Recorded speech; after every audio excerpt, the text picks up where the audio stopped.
A very good morning to all of you. I welcome you for our another lecture of Income Tax Act, that is Clubbing of Income. Clubbing of income पढ़ने से पहले हम ये समझ लें कि इस चैप्टर का बेसिकली पर्पस क्या है और ये चैप्टर बनाया क्यों गया है। चैप्टर बहुत इंटरेस्टिंग है, बहुत मज़ा आने वाला है आपको पढ़ने में और बहुत इजी भी है। चलिए इसके सेक्शन शुरू होते हैं। सेक्शन 60 से लेकर सेक्शन 64 तक इसके सेक्शंस हैं। ये पर्पस क्या है इस चैप्टर का, मैं एक एग्जांपल से समझाता हूँ। ये अपना एक राज है, मिस्टर राज, और मिस्टर राज की एज है 35 ईयर्स और इनकी टोटल इनकम है 12 lakh rupees for financial year 1920। अब 12 लाख पे अगर आप स्लैब लगाओगे तो कौन सी लगाओगे? 0 to 2.5 lakh, 2.5 lakh to 5 lakh, 5 lakh to 10 lakh and 10 lakh and above. चलिए इनके रेट्स बोलते हैं फटाफट। रेट्स क्या क्या है हमारे पास? रेट्स है हमारा नील, देन 5%, देन 20% एंड देन 30%। ये तो आता है सर हमको पहले से ही। अब देखो राज का टेंशन क्या है। तो राज का टेंशन, उसकी वाइफ सिमरन नहीं है। राज का टेंशन है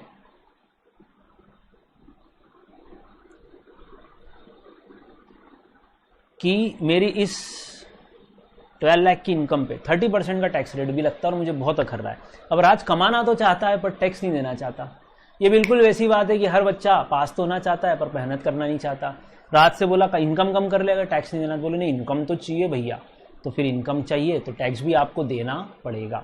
उसने क्या करा? उसने सोचा कि अगर मैं इसमें से 5 लाख रुपए सिमरन को दे दूं, -5 लाख कर दूं, तो मेरी इनकम कितनी बचेगी? 7 lakhs. What he is trying to do? Raj is the transferer, he will be called as transferer and Simran is the transferee. तो राज ने अपनी इनकम में से 5 लाख रुपए सिमरन अपनी वाइफ को दे दिए और बोला जा सिमरन जा, जी ले अपनी जिंदगी, और अपना भी टैक्स बचा लिया। अच्छा, उसने 5 लाख रुपए सिमरन को क्यों दिए? क्या सिमरन को टैक्स नहीं लगेगा? क्या सिमरन टैक्स के लिए लायबल नहीं होगी? हाँ जनाब, सिमरन लायबल नहीं है क्योंकि उसकी कोई भी अदर इनकम नहीं है, because she is a house wife. तो 5 लाख पे अगर आप सिमरन के लिए टैक्स निकालोगे तो इट विल बी नील। नील कैसे आएगा सर? 2.5 लाख की स्लैब है, बचे 2.5 लाख। उस 2.5 लाख पे जो टैक्स निकलेगा उस पर रिबेट मिल जाएगी अंडर सेक्शन 87A। तो यार राज तो बहुत बड़ा गेम खेल गया, ये तो बाजीगर निकला बहुत बड़ा। ये बोल रहा है मैंने अपना टैक्स भी कम कर लिया और 5 लाख रुपए पे तो 1 रुपया भी टैक्स नहीं दिया। गवर्नमेंट की जो इच्छा हो बिगाड़ ले, मैंने एज पर लीगल प्रोविजन ये सब किया।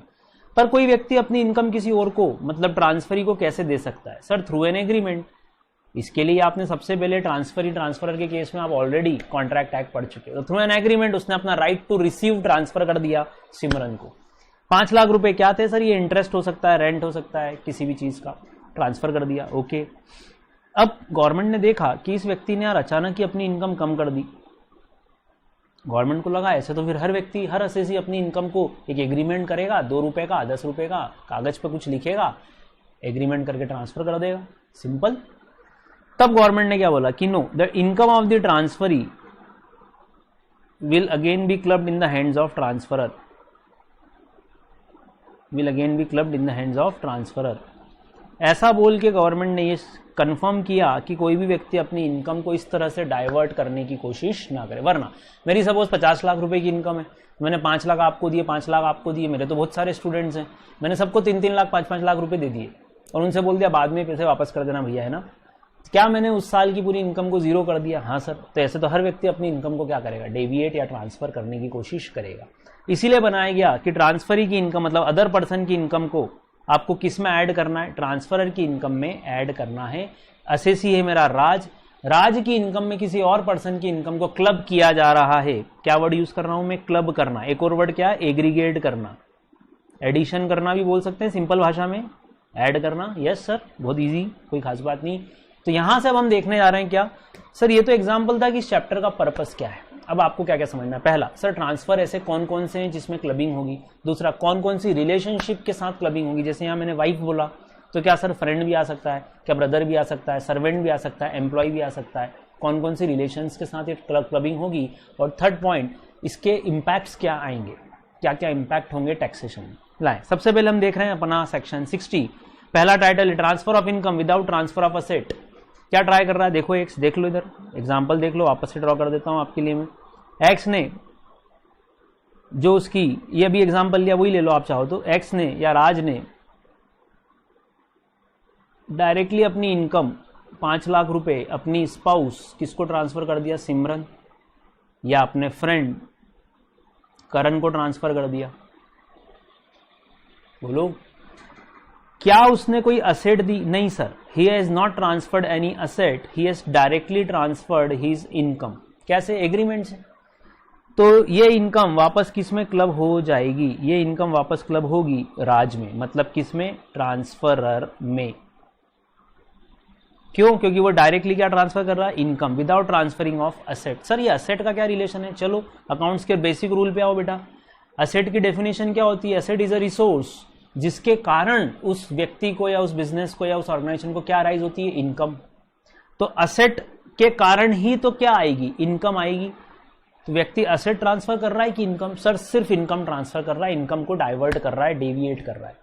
तो ये वर्ड यहां से लाए अपन, तो वापस ट्रांसफरर में ये क्लब हो जाएगा। बहुत सिंपल सा सेक्शन। गवर्नमेंट बोल रही है बॉस इसकी इनकम में से 5 लाख आपने जो ट्रांसफर किए थे हम यहाँ से घटा रहे हैं और आपकी इनकम में वापस ये 5 लाख ऐड हो जाएंगे। तो अब ऐसी हरकत मत करना मिस्टर राज, गवर्नमेंट ये वार्निंग दे रही है।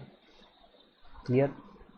चलिए, एक बार तो राज को समझना पड़ा कि अरे यार ये तो गड़बड़ हो गई यार, साला मैंने इतना दिमाग लगाया और ये ऐसा ऐसा करने की कोशिश की। राज ने बोला ऐसा क्या करूं कि 5 लाख रुपए की इनकम कम हो जाए। राज ने एक नया गेम खेला, ध्यान से सुनो। राज ने क्या करा? राज ने एक एग्रीमेंट फिर से करा और उसके तहत उसने अपनी असेट भी ट्रांसफर कर दी, क्योंकि 60 क्या बोलता था, बिना ट्रांसफर किए असेट को उसने सिर्फ इनकम ट्रांसफर की। तो अब की बार उसने क्या गेम खेला, बोले असेट ट्रांसफर करता हूं। बट उसको डाउट था कि अरे यार कल को सिमरन से मेरा झगड़ा हो गया, और सिमरन और मेरे बीच में डिस्प्यूट हो गए, तो सिमरन के पास असेट परमानेंटली नहीं चली जाए। तो उसने क्या करा, इस एग्रीमेंट में कंडीशन डाली, क्योंकि उसको डर था कि ये असेट दूसरे के पास नहीं जानी चाहिए। ध्यान से सुनना। उसने कंडीशन डाली कि मैं इस असेट को ट्रांसफर कर रहा हूं, तो कर रहा हूं, उसमें एक शर्त डाल दी, एक प्रोविजन डाल दिया। एग्रीमेंट में तो आप पढ़ते ही हो, कॉन्ट्रैक्ट में टर्म्स होते हैं, कंडीशंस होते हैं, प्रोविजंस होते हैं, कि वो कभी भी इस असेट का पावर रीएज्यूम कर सकता है या कभी भी इस असेट का कंट्रोल रीएज्यूम कर सकता है। री का मतलब क्या होता है बेटा? अगेन एज्यूम करना, मतलब उसकी जब इच्छा होता है वो सिमरन से ये असेट वापस ले लेगा। ऐसा उसने कहां लिख दिया? प्रोविजन बनाया कॉन्ट्रैक्ट के अंदर। कॉन्ट्रैक्ट में इसी एक शर्त जोड़ दी। गवर्नमेंट ने बोला ठीक है यार, 60 में तो हम बोल रहे थे कि असेट नहीं दी, इनकम दी, तो क्लबिंग हो रही। अब ये पट्टा क्या कर रहा है, इसने असेट तो दी ताकि इनकम किसकी हो जाए? सिमरन की हो जाए। तो सेक्शन 60 डज नॉट अप्लाई। तो गवर्नमेंट ने एक नया सेक्शन बनाया, कौन सा? सेक्शन 61, कि ये क्या कर रहा है, ये असेट तो दे रहा है पर कभी भी वापस लेने की बात कर रहा है। ऐसे इसने ट्रांसफर में एक प्रोविजन डाला कि ये कभी भी, ये तो थी असेट को रीएज्यूम करना या कंट्रोल रीएज्यूम करना की बात थी, ये कभी भी इनकम को रिसीव या रिसीव करने का राइट रखता है। तो ये दोनों बातें जैसी प्रूव हुई कि रीएज्यूम कर रहा है ये तो पावर, या कंट्रोल वापस ले सकता है ये कभी भी, या कभी भी उस इनकम के हिस्से को, इनकम के किसी पार्ट को वापस डिमांड कर सकता है। तो गवर्नमेंट समझ गई बॉस कि ये कैसा ट्रांसफर है। तो ये जो ट्रांसफर है ये रिवोकेबल ट्रांसफर है। कैसा है? याद करो, आपने कॉन्ट्रैक्ट में पढ़ा है रिवोकेबल वर्ड, मीनिंग याद करो उसका क्या था रिवोकेबल ट्रांसफर वर्ड का? जो ब्रेक हो जाए। तो ये ट्रांसफर परमानेंट नेचर का है कि टेम्परेरी नेचर का? सर ये टेम्परेरी नेचर का भी, इनकम को शिफ्ट कर रहा है ये, बस। परमानेंट नेचर है क्या? सर नहीं है। तो गवर्नमेंट समझ गई कि ये रिवोकेबल ट्रांसफर है, और रिवोकेबल ट्रांसफर का रूल बना दिया सेक्शन 61 में कि अगर कोई रिवोकेबल ट्रांसफर करता भी है तो income will again be clubbed in the hands of transferor. तो ये जो इनकम है ये वापस चली जाएगी किसमें? ये चली जाएगी मिस्टर राज के क्लबिंग में। क्लियर बेटा? बहुत सिंपल सा सेक्शन, बहुत सिंपल सा वर्ड, रिवोकेबल। अब क्या असेसी ऐसा कुछ करे? इसी में उसने लिख दिया, ध्यान से देखना एग्रीमेंट में क्या लिखा। राज ने सिमरन के लिए लिखा, मैं अपना 5 लाख का इनकम या ये एसेट आपको देता हूं, मैं ये कभी भी रीएज्यूम कर लूंगा। अगर ऐसा लिखा तो रिवोकेबल ट्रांसफर। पर उसने लिखा कि मैं ये तुम्हारी लाइफ टाइम में, जब तक तुम जिंदा हो, जब तक ये जिंदा है, इसके जीवन काल में, इसके लाइफ टाइम में, life time of the transferee या बेनिफिशियरी बोल लो आप चाहो तो, life time of the beneficiary, beneficiary के लाइफ टाइम में लाइफ टाइम ऑफ बेनिफिशियरी। अब बताओ, अब क्या बोल रहा है? अब राज बोल रहा है कि सिमरन जब तक तेरी डेथ नहीं हो जाए, जब तक तू जिंदा है, ये असेट तेरी, ये इनकम तेरी, मुझे वापस, मैं मांगूंगा ही नहीं, मुझे वापस नहीं चाहिए।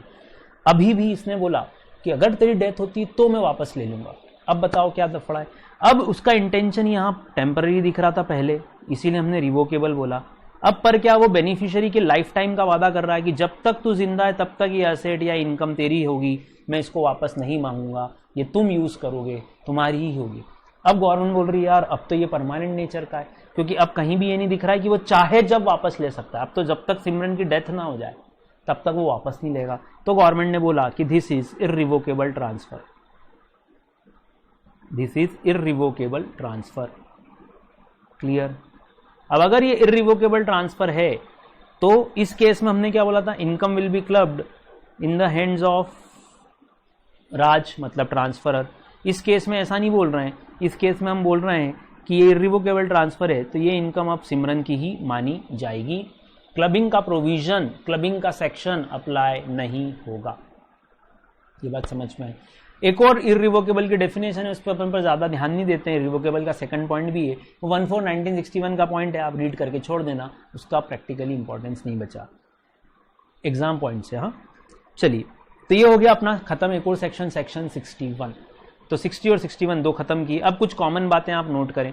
इस कॉमन बात में चलो सबसे पहले तो अपन कुछ पॉइंट नोट करना चाहेंगे। सबसे पहला ध्यान रखना बेटा, चैप्टर का नाम बोलो, चैप्टर का नाम बोलो। चैप्टर किसका है? क्लबिंग ऑफ इनकम का है कि क्लबिंग ऑफ असेट का है? सर आपने बोला क्लबिंग ऑफ इनकम का है, इसका मतलब ट्रांसफरर में इनकम क्लब होगी कि असेट क्लब होगी? सर इनकम क्लब होगी, पर इनकम अराइज किस पे होती है? असेट पे। तो ट्रांसफरर अपनी तरफ से देगा तो क्या? असेट। उस असेट पे क्या आएगी? इनकम, जो वो डाइवर्ट करने की कोशिश कर रहा है किसको? ट्रांसफरी को। ठीक है ना, ट्रांसफरी को डाइवर्ट करने की कोशिश कर रहा है। ये इनकम वापस क्लब किस में हो जाएगी? ट्रांसफरर में। तो ध्यान रखना बेटा, चैप्टर का नाम क्या है? क्लबिंग ऑफ इनकम की clubbing of asset, clubbing of income. Asset अगर उसने दे भी दिए तो अपन इनकम तो क्लब करेंगे ही करेंगे, पहली बात। दूसरी बात जो अपने को समझना होती है, ध्यान से देखना, अगर राज अपनी वाइफ सिमरन को या सिम्मो उसका पेट नेम है और ये सिर्फ राज ही बोलता है, आपको मेरे को बोलने की जरूरत नहीं है। वेडिंग एनिवर्सरी पे गिफ्ट दे देता है, सपोज कि ये शेयर्स या सिक्योरिटीज तुम्हारे। ठीक, तो दूसरा बात ध्यान रखना, मेरे पास दो असेसी, एक राज एक सिमरन है। राज के लिए लगते हैं कौन से सेक्शन? क्लबिंग के सेक्शन लग सकते हैं। सिमरन के लिए क्या ये गिफ्ट हो जाएंगे? सोचो, अगर सिमरन असेसी है तो ये क्या हो जाएगा? गिफ्ट। और गिफ्ट हुआ तो कौन सा सेक्शन लगेगा? 56 to 10। नहीं सर उसमें ऐसा कहां पढ़ा था, याद करो, पढ़ा था हमने 56 to 10 में प्रॉपर्टी की डेफिनेशन में दो बातें थी, इमूवेबल, मूवेबल। मूवेबल में बोलो क्या था? मूवेबल हो कि इमूवेबल कैपिटल एसेट होना जरूरी है। अब बताओ राज के लिए कैपिटल एसेट है? हाँ सर, क्योंकि वो इसका शेयर होल्डर है, इसका बिजनेसमैन नहीं है, इसके शेयर जरूर उसके पास। राज ने अपनी भी सिक्योरिटीज अपनी वाइफ को वेडिंग एनिवर्सरी पर गिफ्ट के तौर पर दे दी। अगर मैं सिमरन के एंगल से बात करूं, अगर मेरा असेसी सिमरन है तो सिमरन को ये गिफ्ट मिला है, क्यों? क्योंकि ये कैपिटल एसेट है जो ट्रांसफर हुई है, ये कैपिटल एसेट है जो ट्रांसफर हुई है। समझ में आती है बात? अब गिफ्ट का सेक्शन लग गया किसके लिए? सिमरन के लिए। ये अपना दूसरा पॉइंट हुआ। मैं आपको सिमरन के लिए क्यों बता रहा हूं? क्लबिंग से हट के मैं अभी आपको कहां ले आया? इनकम फ्रॉम अदर सोर्सेस पे क्यों ले आया? ताकि आप दोनों तरह से सोचना सीखो। अभी हम क्लबिंग की बात कर रहे हैं राज के लिए, पर साथ ही साथ हमको ये भी तो बोलना पड़ेगा कि जिसको गिफ्ट गया क्या उसके लिए ये गिफ्ट टैक्सेबल है? तो अभी तो बताओ ये टैक्सेबल होगा क्या? No sir, this gift will not be taxable.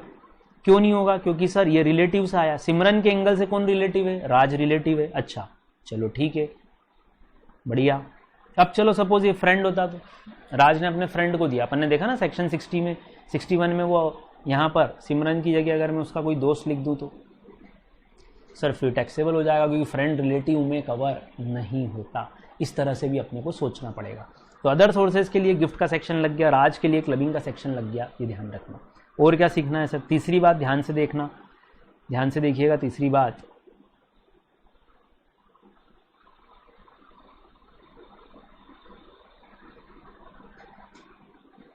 ध्यान से देखना, ये केस बनाया है मैंने आपके लिए, ध्यान से देखो इसको, मैं आपको इस केस को थोड़ा सा बड़ा कर देता हूं आपके लिए, ध्यान से देखना बेटा।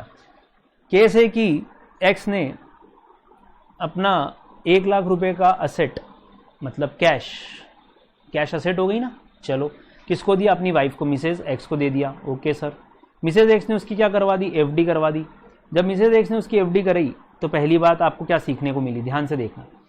हमने ऑलरेडी लिख लिया है कि व्यक्ति अपनी असेट देगा, ना कि इनकम।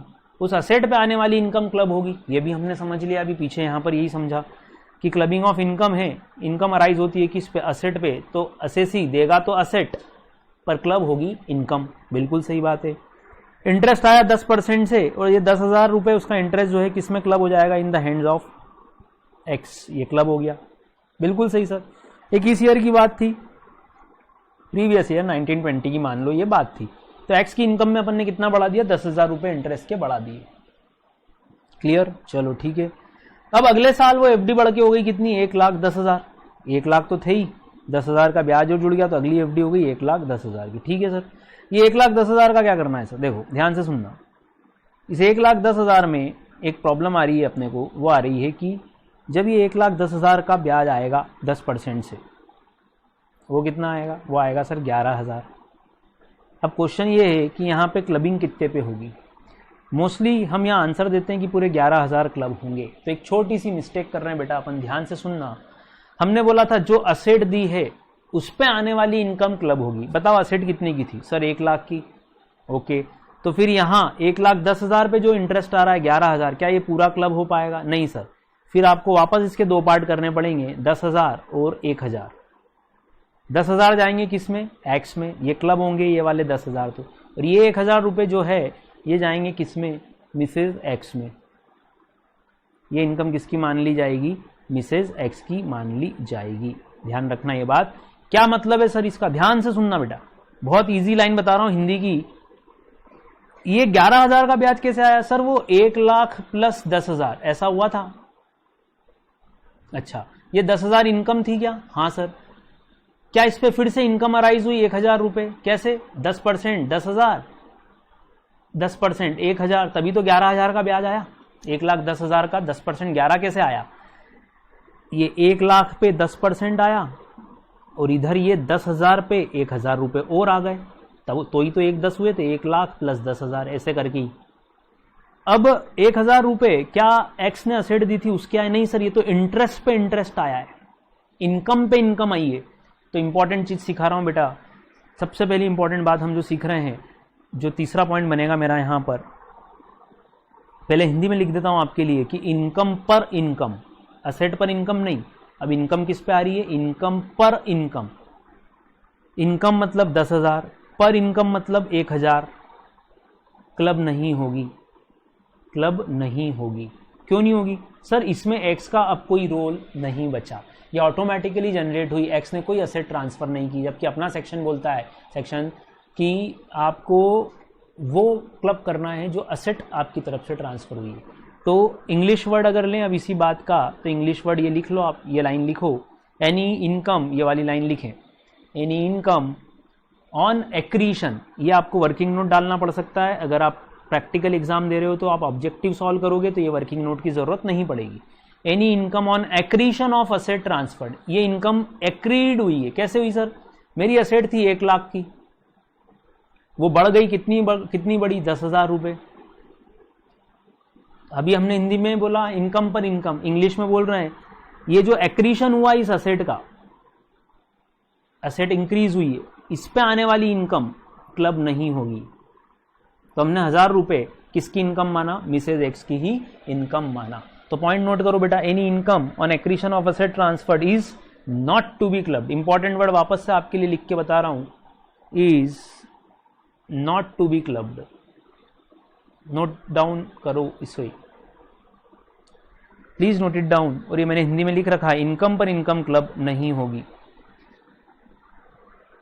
तो 2020-21 में बताओ कितनी इनकम क्लब होगी, वापस से अगेन 10,000, जितने की असेट गई थी उस पे आने वाली इनकम ही क्लब होगी। चाहो तो ये डायग्राम आप ड्रॉ कर लें।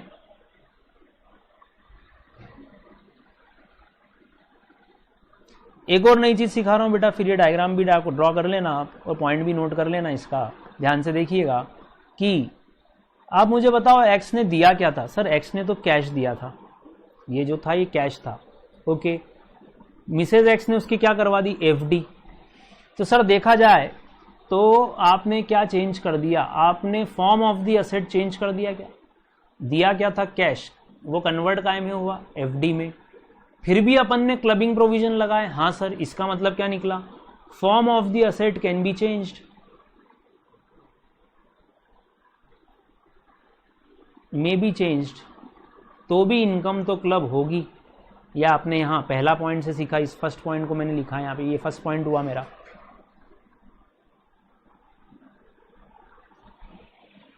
फॉर्म ऑफ द एसेट में भी चेंज चलेगा, कैश से एफडी में कन्वर्ट हुआ। हम ये नहीं बोलेंगे कि सर एसेट कैश थी तो कैश पे इनकम आनी चाहिए, अब कैश पे तो इनकम आती नहीं है बेटा। और अगर गवर्नमेंट हाँ कर देती तो हर व्यक्ति दूसरे को क्या देता, सिर्फ कैश ही देता, जो कि गड़बड़ हो जाती। चलिए दूसरा पॉइंट ये हो गया, इनकम पर इनकम क्लब नहीं होगी, ठीक है। तीसरा पॉइंट किसके एंगल से देखें, तीसरा पॉइंट हमको देखना चाहिए मिसेज एक्स के एंगल से। मिसेज एक्स अगर असेसी है तो बताओ मिसेज एक्स के लिए क्या सोचूं मैं, तो अपन ने ऑलरेडी पढ़ लिया उसको, तो कि मिसेज एक्स के लिए ये गिफ्ट माना जाएगा अंडर सेक्शन 56(2)(10। तो थर्ड पॉइंट डाल लो यहाँ पे, गिफ्ट अंडर 56(2)(10) एग्जम्प्ट, क्योंकि अभी वो रिलेटिव से मिला है मिसेज एक्स को, इसलिए असेट कैश जो है, याद करो 50,000 से ऊपर टैक्सेबल होती है, पर रिलेटिव से मिले तो टैक्सेबल नहीं होता है। तो ये अपने को मिसेज एक्स के एंगल से सीख लिया अपन ने, ये बात अपन ने।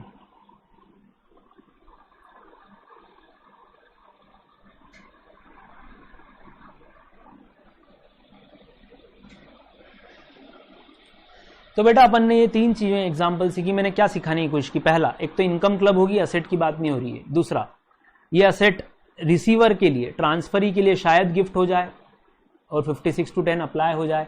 56(2)(10) अप्लाई हुआ तो चेक करना पड़ेगा कि रिलेटिव से मिला है कि नॉन रिलेटिव से मिला है। तो अगर ये मैंने बोला या सिमरन की जगह मैं लिख दूं चिंटू, जो कि राज का दोस्त है, तो Chintu is the receiver, Chintu उसका दोस्त है, राज उसका रिलेटिव नहीं है, तो चिंटू के लिए ये एसेट टैक्सेबल हो जाती। क्या इसका ये मतलब निकाले सर कि मोस्टली गिफ्ट रिलेटिव्स को ही जाएंगे? बिल्कुल, समझदारी तो इसी में ही है। तीसरा, इनकम पर इनकम क्लब नहीं होगी। और फोर्थ, आपने क्या सीखा, form of the asset can be changed, form of asset में बी चेंज्ड। कैसे सर, मैंने अपनी वाइफ को 1 लाख रुपए दिए, उसने उससे डिबेंचर खरीद लिए, तो भी क्लबिंग तो होगी क्योंकि एसेट अपनी थी। क्लियर? चलिए, ये 4 बातें इंपॉर्टेंट थी जो मैंने यहां पर सिखा दी। एक 5वीं बात और ध्यान से सुनना बेटा, ये इनकम कौन सी है सर? ये इंटरेस्ट इनकम है। आपने बोल दिया है किस में क्लब होगी, एक्स में क्लब होगी सर, चलो बहुत बढ़िया। अब मुझे बता दो कि एक्स में जब क्लब होगी तो इनकम टैक्स के सेक्शन लगेंगे या नहीं लगेंगे? सर इनकम क्लब हो रही है, इनकम ऐड हो रही है, तो इनकम टैक्स में ही तो हो रही है, तो इनकम टैक्स के सारे सेक्शन लगेंगे। सर आप पूछना क्या चाह रहे हो? बेटा मैं ये पूछना चाह रहा हूं कि ये 10,000 रुपए जब आप ऐड करोगे एक्स के लिए, कौन सा हेड यूज करोगे? सर इंटरेस्ट इनकम तो अदर सोर्सेज होती है मोस्टली, अगर अदर सोर्सेज है तो अदर सोर्सेज यूज करेंगे। क्या इसका मतलब ये निकाला जाए कि अगर एक्स के लिए क्लब हुआ है तो एक बात तो हमको ये ध्यान रखनी है कि हम किस हेड के तहत इसको क्लब करेंगे, एक हमको ये ध्यान रखना है। ध्यान से सुनना, 5th पॉइंट, किस हेड में लगेगा, जिस हेड की वो इनकम है सेम हेड लगेगा। जैसे ये अदर सोर्सेज की है तो अदर सोर्सेज ही लगेगा, और ये बिजनेस प्रोफेशन में जा रही होती इनकम मिसेज एक्स के लिए, तो एक्स के लिए भी बिजनेस प्रोफेशन हेड ही लगता। और दूसरी खास बात बेटा, जो भी हेड लगेगा उसके सारे क्या लग जाएंगे, सारे सेक्शंस लग जाएंगे, सारे सेक्शन लग जाएंगे। इसका मतलब क्या है सर? इसका मतलब है कि अगर एक्स के लिए उन सेक्शंस में कोई डिडक्शन अलाउड है तो वो डिडक्शन एक्स भी क्लेम करेगा। क्लियर? अच्छा सर एक और एग्जांपल दे दो ना, थोड़ा सा तो और अच्छा रहेगा। चलो एक एग्जांपल और ले लेते हैं, ध्यान से सुनना। एक्स ने अपनी वाइफ मिसेज एक्स को 1 लाख रुपए कैश दिए या 10 लाख रुपए कैश दिए। मिसेज एक्स ने ये 10 लाख रुपए से खरीद लिए अपने शेयर्स, किसके? टीसीएस के। तो असेट का फॉर्म बदल गया, ये पहली बात हो गई। चलेगा? अभी कोई इनकम आई क्या? नहीं सर इनकम नहीं। टीसीएस ने डिविडेंड डिक्लेयर किया, टीसीएस ने डिविडेंड डिक्लेयर किया और मिसेज एक्स को डिविडेंड मिला, मान लो 1 लाख रुपए।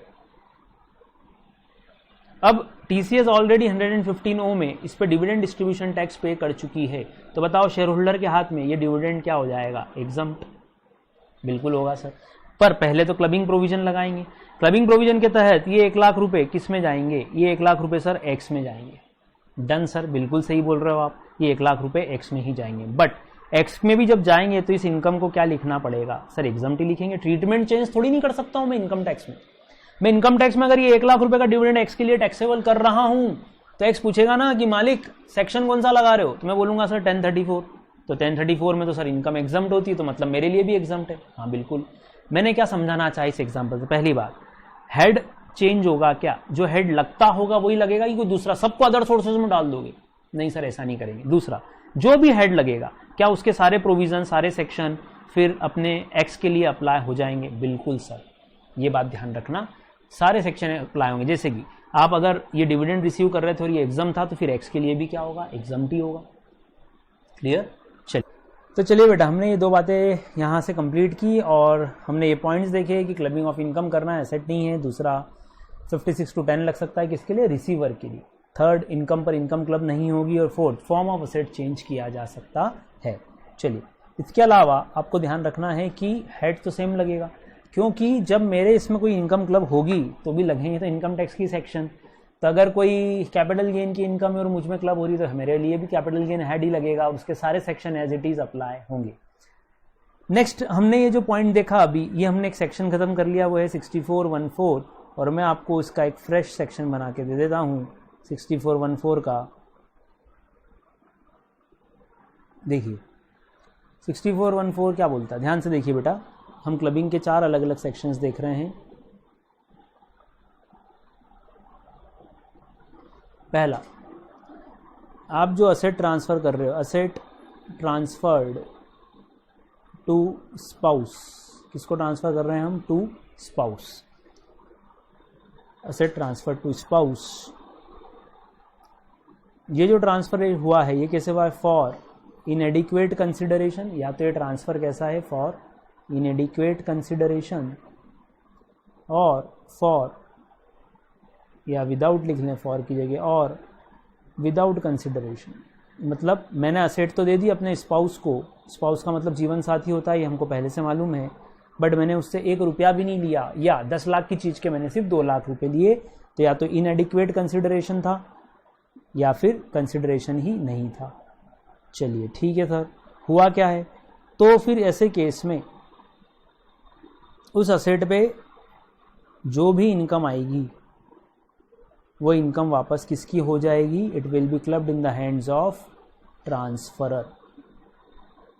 बस एक बात ध्यान रखना, इस असेट में हाउस प्रॉपर्टी कवर नहीं होती। मतलब क्या सर, अगर एक्स अपनी वाइफ को हाउस प्रॉपर्टी दे रहा है तो वो यहाँ कवर नहीं होगा सेक्शन 64 में, वो जाएगा सेक्शन 27 डिम्ड ऑनर, क्योंकि वहाँ ऑलरेडी हाउस प्रॉपर्टी हेड में इसका प्रोविजन पहले से ही लिखा हुआ था कि अगर एक असेसी अपने स्पाउस को विदाउट कंसिडरेशन यानी इंडिकेट कंसिडरेशन अगर कुछ देगा तो वापस रेंट की इनकम असेसी में ही क्लब होगी, ये वहाँ लिखा हुआ था।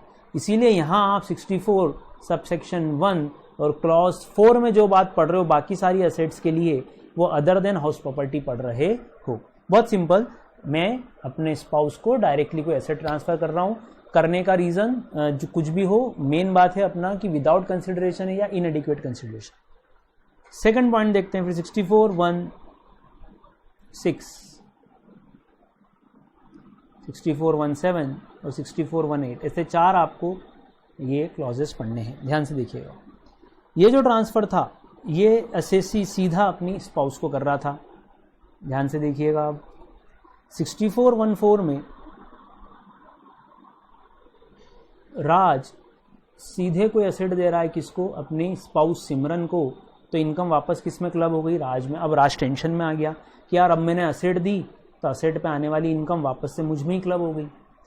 तो राज ने बोला इस सेक्शन का कुछ तोड़ निकाला जाए, कुछ जुगाड़ निकाली जाए। तो राज ने जुगाड़ निकाली कि राज ने पहले एसेट दे दी अपने फ्रेंड चिंटू को, और चिंटू से एग्रीमेंट किया कि इस एसेट पे जो भी इनकम आएगी वो तू वापस देगा किसको, सिमरन को। ऐसा एग्रीमेंट कर लिया। एग्रीमेंट में 100% इनकम भी हो सकती है, 60% भी हो सकती है, जो भी उसने लिखा हो, तो वो इनकम वापस किस में क्लब हो जाएगी, राज में। क्या ये इनडायरेक्ट ट्रांसफर है? ये डायरेक्ट था कि राज सीधे अपने स्पाउस को दे रहा है, और ये 64,114 का उसने तोड़ निकाला। तोड़ निकालने में उसने बीच में एक पार्टी को और लिया और पहले उसको दिया और फिर उससे बोला कि तू इसको इनकम ट्रांसफर कर। तो ये सेक्शन है आपका 6417। सब कुछ same, asset transfer to spouse ही है यहां पर भी, sorry, asset transfer to AOP या एनी अदर पर्सन, जैसे कि चिंटू। तो मैं किसी और व्यक्ति को दे क्यों रहा हूं ये एओपी या किसी और व्यक्ति को? तो मेन वर्ड है बेटा यहाँ का फॉर द बेनिफिट ऑफ। ये मैंने जो असेट दी है ये किस लिए दी है? For the benefit of my spouse. किसी और व्यक्ति को मैंने असेट दी। अगर ऐसा मैंने किया तो income will again be clubbed in the hands of transferor. तो एक था डायरेक्ट ट्रांसफर, एक था इनडायरेक्ट ट्रांसफर। तो यहाँ असेट में सीधे स्पाउस को नहीं दे रहा हूँ, पहले किसी एओपी या किसी और व्यक्ति को दे रहा हूँ, जो कि मेरा दोस्त भी हो सकता है, एम्प्लॉय भी हो सकता है, कोई भी हो सकता है। अब 6 और 8 भी क्या बोलते हैं? सब कुछ सेम है बेटा। 6 और 8 में भी सिर्फ एक छोटा सा चेंज है। यहां लिख रहा हूं मैं asset transferred by assessee to his या हर सन्स वाइफ। रिलेशनशिप बदल गई सर ये तो। बिल्कुल बेटा, यहां क्या वर्ड था? स्पाउस। यहां क्या वर्ड है? Son's wife. अब आप अपनी बहू को असेट दे रहे, तो यहां वर्ड बदल दो। राज अपनी स्पाउस को दे रहा था, तो सेक्शन था 6414। राज अपने बेटे चिंटू की वाइफ पिंकी, मतलब राज और इसके बीच का रिलेशन बोलो सर, ये डॉटर इन लॉ है, बहू है, और ये ससुर है, father in law, daughter in law. Raj की वाइफ कौन? सिमरन। राज और सिमरन का लड़का चिंटू, चिंटू की वाइफ पिंकी।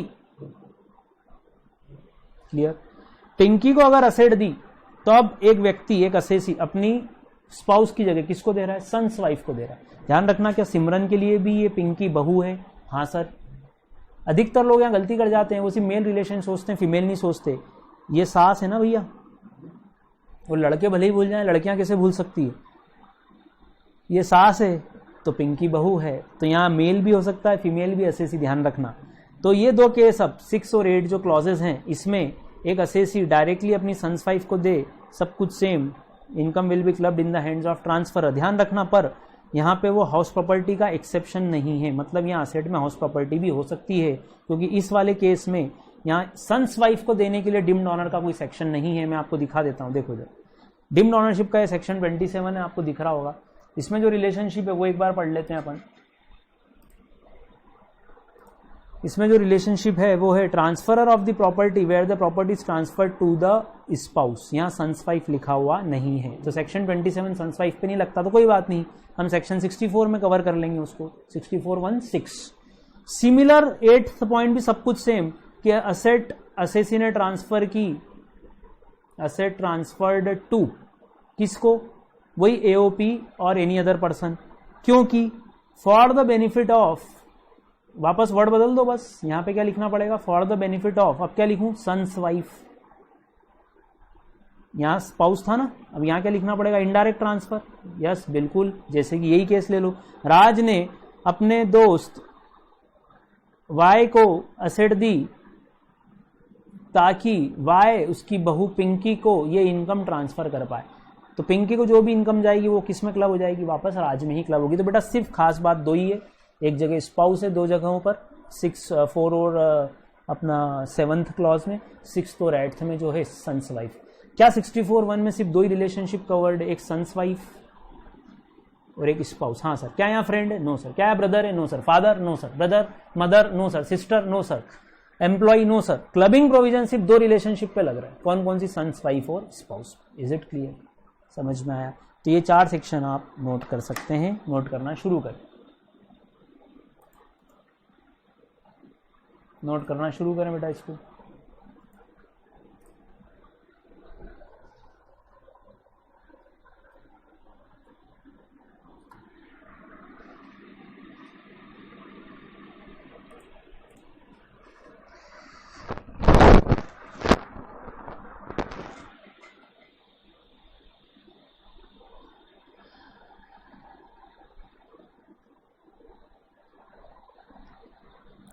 तो 6414 में ध्यान रखना, यहां असेट हाउस प्रॉपर्टी नहीं होनी चाहिए 6414 के लिए, मतलब स्पाउस को ट्रांसफर कर रहा है अगर, तो दिक्कत होगी। देखो मैंने सेक्शन 27 बता दिया आपको। इस केस में अगर आपने अपनी स्पाउस को विदाउट कंसिडरेशन या विदाउट डेडिकेट कंसिडरेशन या असेट दी तो इनकम वापस ट्रांसफरर में ही ऐड होगी, पर उसके लिए सेक्शन बदल गया हो, तो वहां भी ऐड ही रही है बट सेक्शन चेंज है, यहाँ 6414 लग रहा है, वहां पे 27 लग रहा है। नोट करें डायग्राम बेटा फटाफट, या आप चाहो तो थ्योरी भी पढ़ सकते हो, इस डायग्राम की सच कोई जरूरत नहीं है, थ्योरी पढ़ेंगे तो भी चलेगा।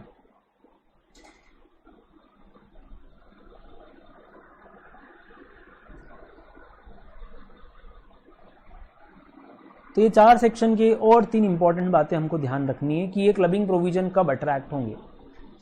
चलिए बेटा लिखना शुरू करते हैं हम यहाँ पे कि ये क्लबिंग प्रोविजन कब अट्रैक्ट होते हैं। ध्यान से देखिए, पहला section 64, 1, 4, 6, 7 and 8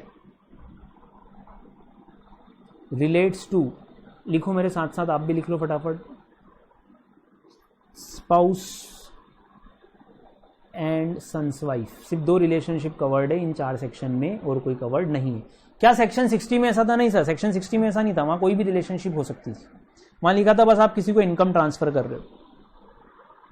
second, no clubbing will be made, कोई भी क्लबिंग प्रोविजन अट्रैक्ट नहीं होंगे। No clubbing will be done या मेड इफ, कोई भी क्लबिंग प्रोविजन अट्रैक्ट नहीं होंगे अगर ये 4 कंडीशन आपकी पूरी होती हैं तो, या ये 3 कंडीशंस पूरी होती हैं तो। ध्यान से देखना बेटा, क्लबिंग प्रोविजन अट्रैक्ट नहीं होंगे का मतलब क्या है? इनकम किसकी मान ली जाए फिर? इनकम इज ऑफ ट्रांसफरी, फिर इनकम किसकी मानी जाएगी? ट्रांसफरी की ही मानी जाएगी। क्लियर? ट्रांसफरर की इनकम नहीं होगी। कब? हमने बोल दिया ना पहले, no clubbing will be made, clubbing provision attract नहीं होंगे। पहला केस बहुत simple, if transfer of asset, लिखो मेरे साथ साथ, if transfer of asset is for, चलो याद दिलाता हूं आपको, आपको खुद को याद आ जाएगा। हमने क्लबिंग क्यों की थी? क्योंकि वहां पर कंसिडरेशन इनएडिक्वेट हो तो ही क्लबिंग होती है। If transfer is for adequate consideration, transfer किस लिए हुआ है? बकायदा मैंने अपने स्पाउस से एडिक्वेट कंसिडरेशन लेकर असेट ट्रांसफर किए। जैसे कि मेरे शेयर्स की वैल्यू 10 लाख थी, मैंने 10 लाख रुपए ही लिए उससे, तो फिर यहां एडिक्वेट कंसिडरेशन है अगर, तो फिर क्लबिंग प्रोविजन अट्रैक्ट नहीं होंगे। देखें, if transfer is for adequate consideration. दूसरा, if transfer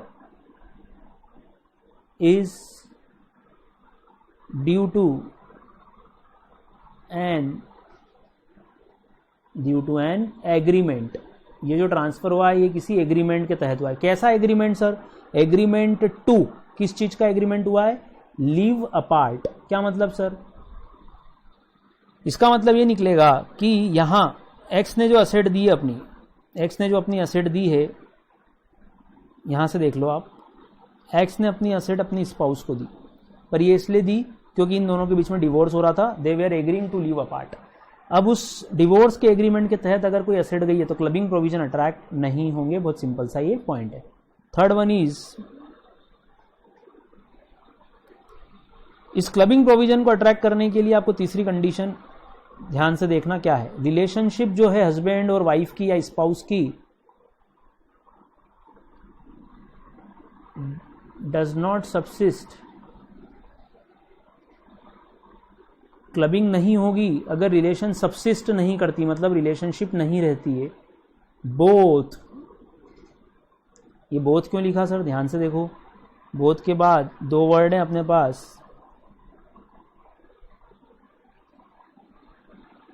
both at the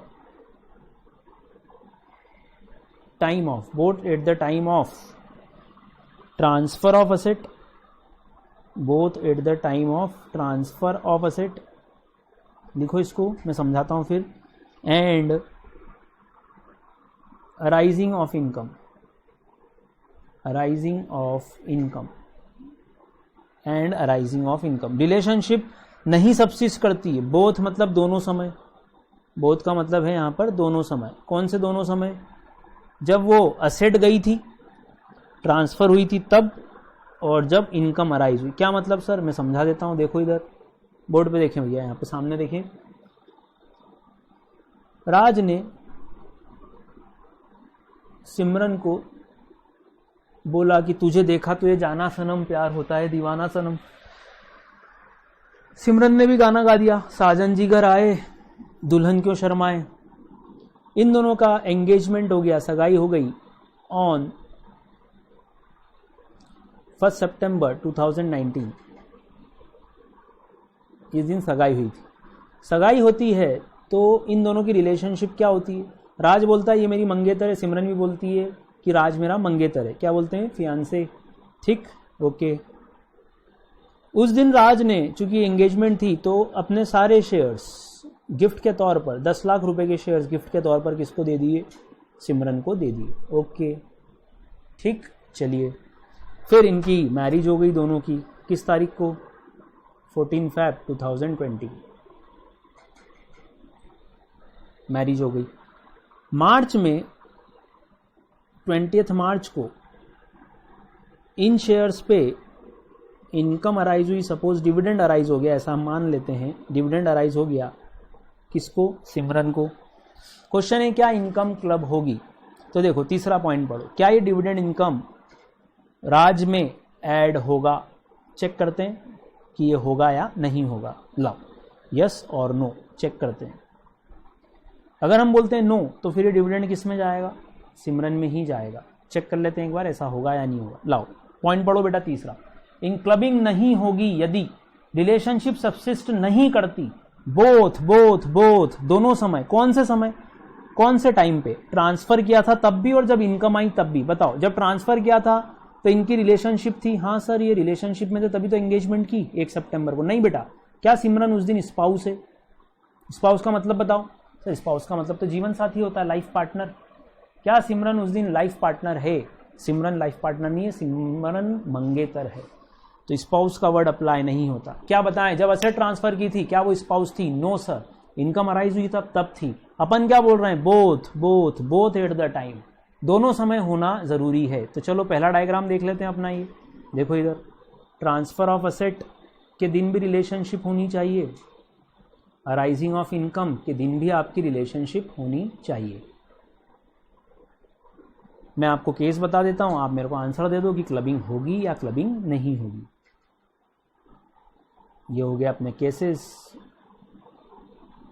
case 1, जब असेट ट्रांसफर की थी सिमरन स्पाउस नहीं थी, जब इनकम अराइज हुई सिमरन स्पाउस थी। बताओ क्लबिंग प्रोविजंस लगेंगे या नहीं लगेंगे? क्लबिंग प्रोविजन अप्लाई होंगे, नॉट अप्लाई, क्योंकि दोनों समय होना जरूरी है। Very good. चलो अब मैं सेकंड केस समझाता हूं तुमको, तो फिर थर्ड केस समझाता हूं। सेकंड केस समझो बेटा, ये हो गया अपना पहला केस। सेकंड केस, ये एग्जांपल आगे बढ़ाते हैं। राज ने सिमरन को एक असेट गिफ्ट की शादी होने के बाद, मतलब 15 फैब 2020 को। क्लियर? ओके। इससे आने वाली इनकम सिमरन को अब जो भी आएगी वो राज में क्लब होगी। हाँ, क्योंकि रिलेशनशिप तब है जब असेट दी गई थी तब भी है, और जब इनकम आई बाद में तब भी है। चलो बहुत बढ़िया। इनका जीवन बहुत अच्छे से बीत रहा था। 1 साल हो गया, 2 साल हो गया, 3 साल हो गए, 4 साल हो गए, 5 साल हो गए। बहुत बढ़िया। हम आ गए 2026-27 फाइनेंशियल ईयर, 2026-27 ईयर में। यहां पर आके इन दोनों ने डिवोर्स ले लिया।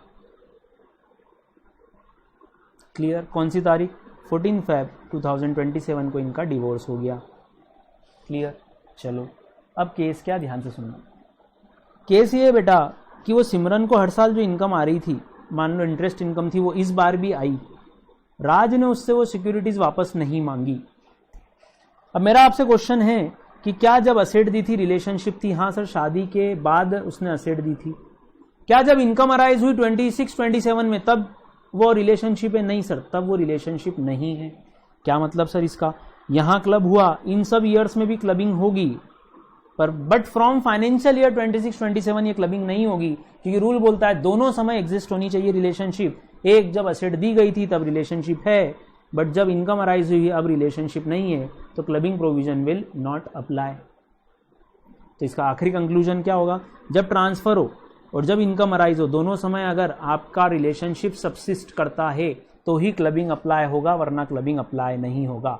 तो रिलेशनशिप मस्ट सबसिस्ट का मतलब मैंने बहुत आराम से आपको समझाया, हिंदी में तो और इजी था। Both at the time of transfer of asset and eight the time of arising of income, दोनों समय हो तो ही क्लबिंग होगी, वरना क्लबिंग नहीं होगी। इन चारों सेक्शन की एक खास बात ध्यान रखना, मैंने अभी सिमरन को स्पाउस बताया, मैं ये भी बोल सकता था कि राज की बहू है सिमरन, तो सन्स वाइफ के लिए भी ये चारों पॉइंट अप्लाई होते हैं। नोट करें इसको, नोट करें बेटा इसको।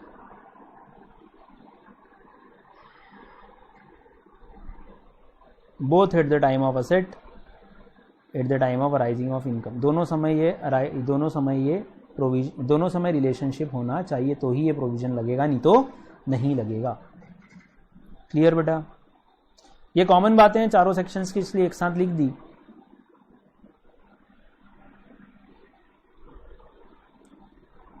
तो हम बोल सकते हैं कि पहले वाले केस में जब राज और सिमरन की सगाई हुई थी तो उसका बेनिफिट एसएसी ले सकता है, बिल्कुल ले सकता है।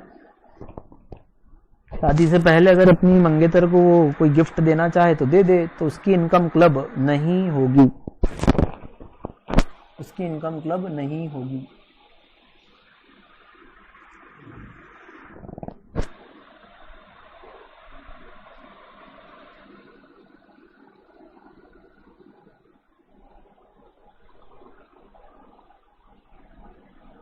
चलिए इसके बाद हम ये एग्जांपल्स आप मत लिखिएगा, आप सिर्फ समझिए, ये डायग्राम नोट करना हो तो कर लो जरा सा, वैसे आपने समझ ही लिया है। अच्छा एक बात और समझ लेना, यहाँ मैंने यहाँ नो लिखा है इसीलिए यहाँ भी डज नॉट लिखा है। अगर मैं इसको पॉजिटिवली बोलता तो बोलता क्लबिंग होगी अगर रिलेशनशिप सबसिस्ट करे दोनों समय, है ना, ध्यान रखना मैंने यहाँ नो लिखा इसीलिए यहाँ भी नॉट लगाया है। तो क्या इसका एक और मतलब ये निकला सर कि ये चारों सेक्शन कब लग रहे हैं, जब ये चारों ट्रांसफर कैसे हुए, इनएडिक्वेट या विदाउट कंसिडरेशन पे हुए हैं तभी ये सेक्शंस लगा, नहीं तो ये सेक्शन अप्लाई नहीं होते। ये डायग्राम नोट कर लें।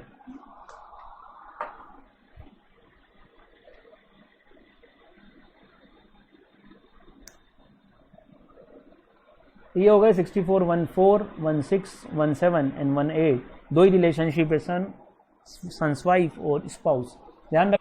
चलिए बेटा अगला हमारा सेक्शन है 64(1) है income of a minor child. Income of a minor child क्या बोलता है, ध्यान से सुनिएगा। Income of a minor child में क्वेश्चन है कि अगर कोई माइनर चाइल्ड इनकम कमाता है, इनकम अर्न करता है, तो वो क्या क्लब होगी, तो हम बोल रहे हैं यस क्लब होगी। तो क्वेश्चन है क्लब किस में होगी, तो हमारा आंसर है इन पेरेंट्स इनकम। अब जैसे ही हमने बोला पेरेंट, तो पेरेंट कौन कौन होता है सर, फादर और मदर। चलिए तो आप पेरेंट बोलते से दूसरा क्वेश्चन आ गया, विच पेरेंट, कौन से पेरेंट में आप क्लब करना पसंद करोगे, किस पेरेंट में, फादर में कि मदर में।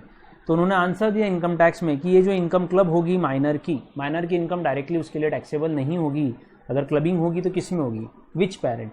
तो दैट पेरेंट जिसकी income, in that parent whose total income, आप भी मेरे साथ साथ लिखें बेटा, हुज टोटल इनकम, खास बात ध्यान से सुनना, एक्सक्लूडिंग माइनर इनकम, अभी माइनर की इनकम जोड़ के मत देखना, माइनर की इनकम को ऐड किए बिना जिस भी पेरेंट की इनकम ज्यादा होगी, एक्सक्लूडिंग सच इनकम, उस पेरेंट में इज ग्रेटर। लो लाइन पढ़ के देखो तो क्या लिखा, in that parent whose total income excluding minor's income is greater, उसमें ऐड होगी। एग्जाम्पल बना देता हूं एक आपके लिए, मैं देखें ध्यान से, ये फादर है, ये मदर है,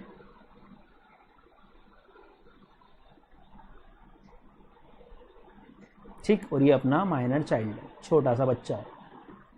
क्लियर। इसकी इंटरेस्ट इनकम अराइज हुई एफडी पे। एफडी कहां से आई थी, इसके दादाजी ने इसके नाम पे पैसा दिया था, कैश दिया था, उसकी पापा ने एफडी करा दी थी, उस पे आया इंटरेस्ट। क्वेश्चन है कि फादर की इनकम है 5 लाख रुपए, मदर की इनकम है 3 लाख रुपए और इंटरेस्ट इनकम आई 50,000 रुपए। सो ये इनकम किस में क्लब होंगी, तो हमारा आंसर क्या है सर, पेरेंट में। कौन से पेरेंट में सर, उस पेरेंट में जिसकी इनकम इसको शामिल किए बिना ज्यादा है। तो इसको शामिल किए बिना किसकी इनकम ज़्यादा है, फादर की इनकम ज़्यादा है, तो किस में क्लब हो जाएगी, ये 50,000 रुपये फादर में ही क्लब होंगे। तो तीसरा क्वेश्चन, सर नेक्स्ट ईयर भी ऐसा ही होगा क्या, नेक्स्ट ईयर वापस से हम यही वाला रूल लगाएंगे विच एवर इज ग्रेटर वाला? नहीं बेटा, एक ध्यान से एक बहुत इंपॉर्टेंट बात सुनना, अगर एक बार फादर में ये ऐड हो गई फर्स्ट ईयर में, किसी भी जिस साल ये इनकम अराइज होती फर्स्ट ईयर में, अगर ये जिस पेरेंट में ऐड हो जाएगी, ये हर साल उसी पेरेंट में अब ऐड होती रहेगी। मतलब सर इसको हर साल देखने की जरूरत नहीं, इज ग्रेटर, यस, जब तक कि असेसिंग ऑफिसर खुद ये ऑप्शन चेंज ना करे। क्या कहना चाह रहे हैं, नेक्स्ट ईयर भी किस में क्लब होगी, इन the hands of father, in the hands of father only. Sir अगले साल अगर मदर की इनकम बढ़ गई तो भी फादर में ऐड होगी? हाँ बेटा, अनलेस, जब तक ये ऐसा होता रहेगा, हर एक साल ऐसा होता रहेगा, हर प्रीवियस में आप ऐसा ही करते रहोगे, जब तक कि असेसिंग ऑफिसर सेटिस्फाई ना हो जाए कि अब ये इनकम मदर में क्लब होना चाहिए। असेसिंग ऑफिसर कौन, जो अपना इनकम टैक्स का असेसमेंट करेगा, ही इज असेसिंग ऑफिसर। वो अगर तय करता है कि नहीं नहीं फादर की जगह मदर में ऐड करो, तो फिर उस साल मदर में ऐड होना शुरू होगी, वरना एक बार जिसमें क्लबिंग शुरू हो गई, हर बार उसी पेरेंट में क्लबिंग होती रहेगी।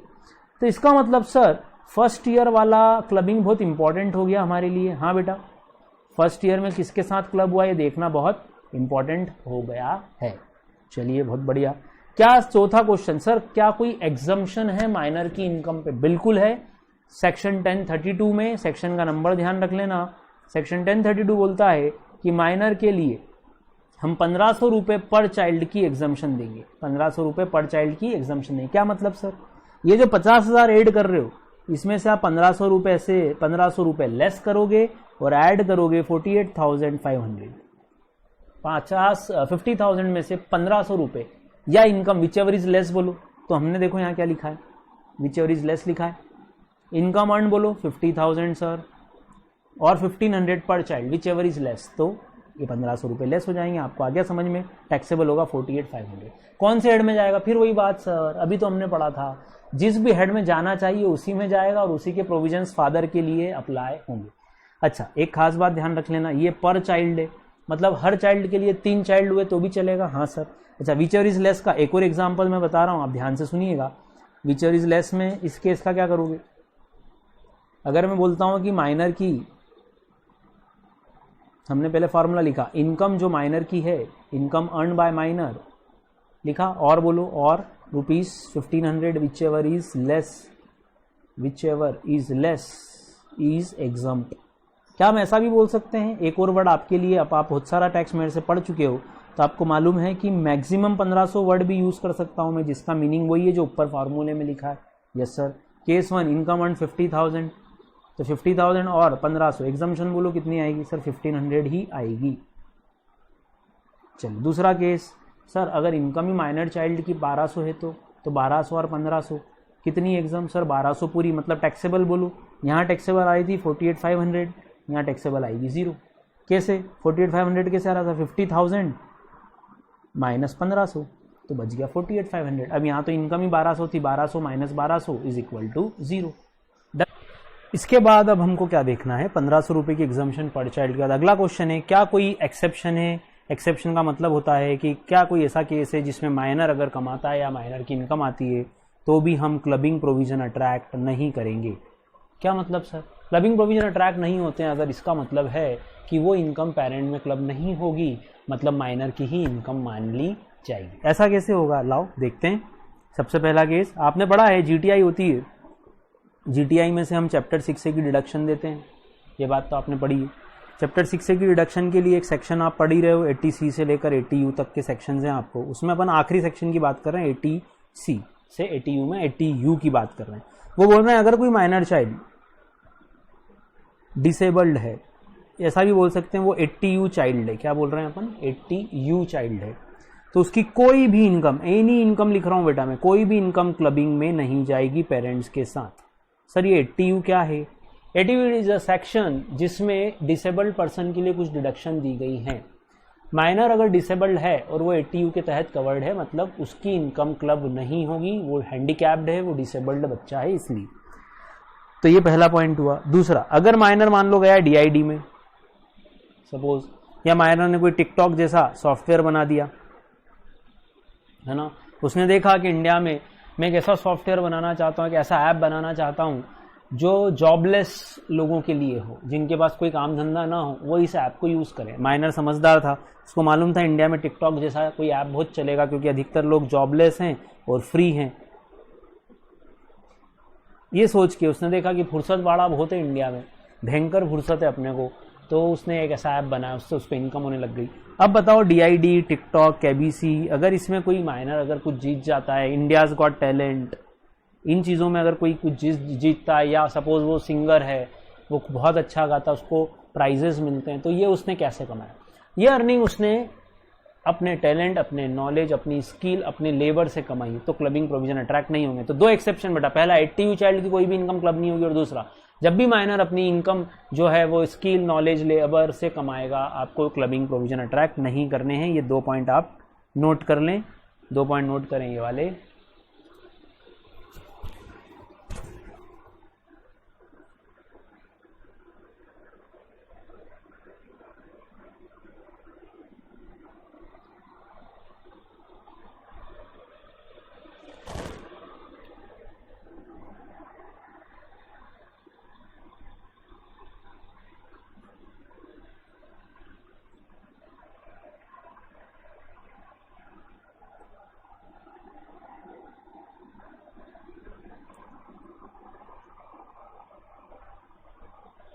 चलिए नेक्स्ट पॉइंट हमको अब क्या देखना है। देखो हमने एक पॉइंट और पढ़ा था, ध्यान से देखिएगा, कि नॉर्मली इनकम पर इनकम क्लब नहीं होती। मैंने जो असेट अपनी स्पाउस को दिया उस पर आने वाली इनकम मेरी होगी, पर उस इनकम पे आने वाली इनकम मतलब एक्रीशन ऑफ असेट्स मेरे में ऐड नहीं होगा। बट माइनर उसका एक्सेप्शन है, माइनर की इनकम पर इनकम भी मुझ में ही आएगी। कैसे, लाओ देख लेते हैं, चेक करना भैया सभी लोग, ध्यान से देखिएगा। ये एक माइनर है, इसके नाम पे 1 लाख की FD थी, तो इंटरेस्ट कितना आया 10,000। ये 10,000 का इंटरेस्ट किस में ऐड हो गया, पहली बार पेरेंट में ऐड हो गया। चलो अगले साल की FD का अमाउंट बोलो 1,10,000, इस पे इंटरेस्ट कितना आएगा 11,000।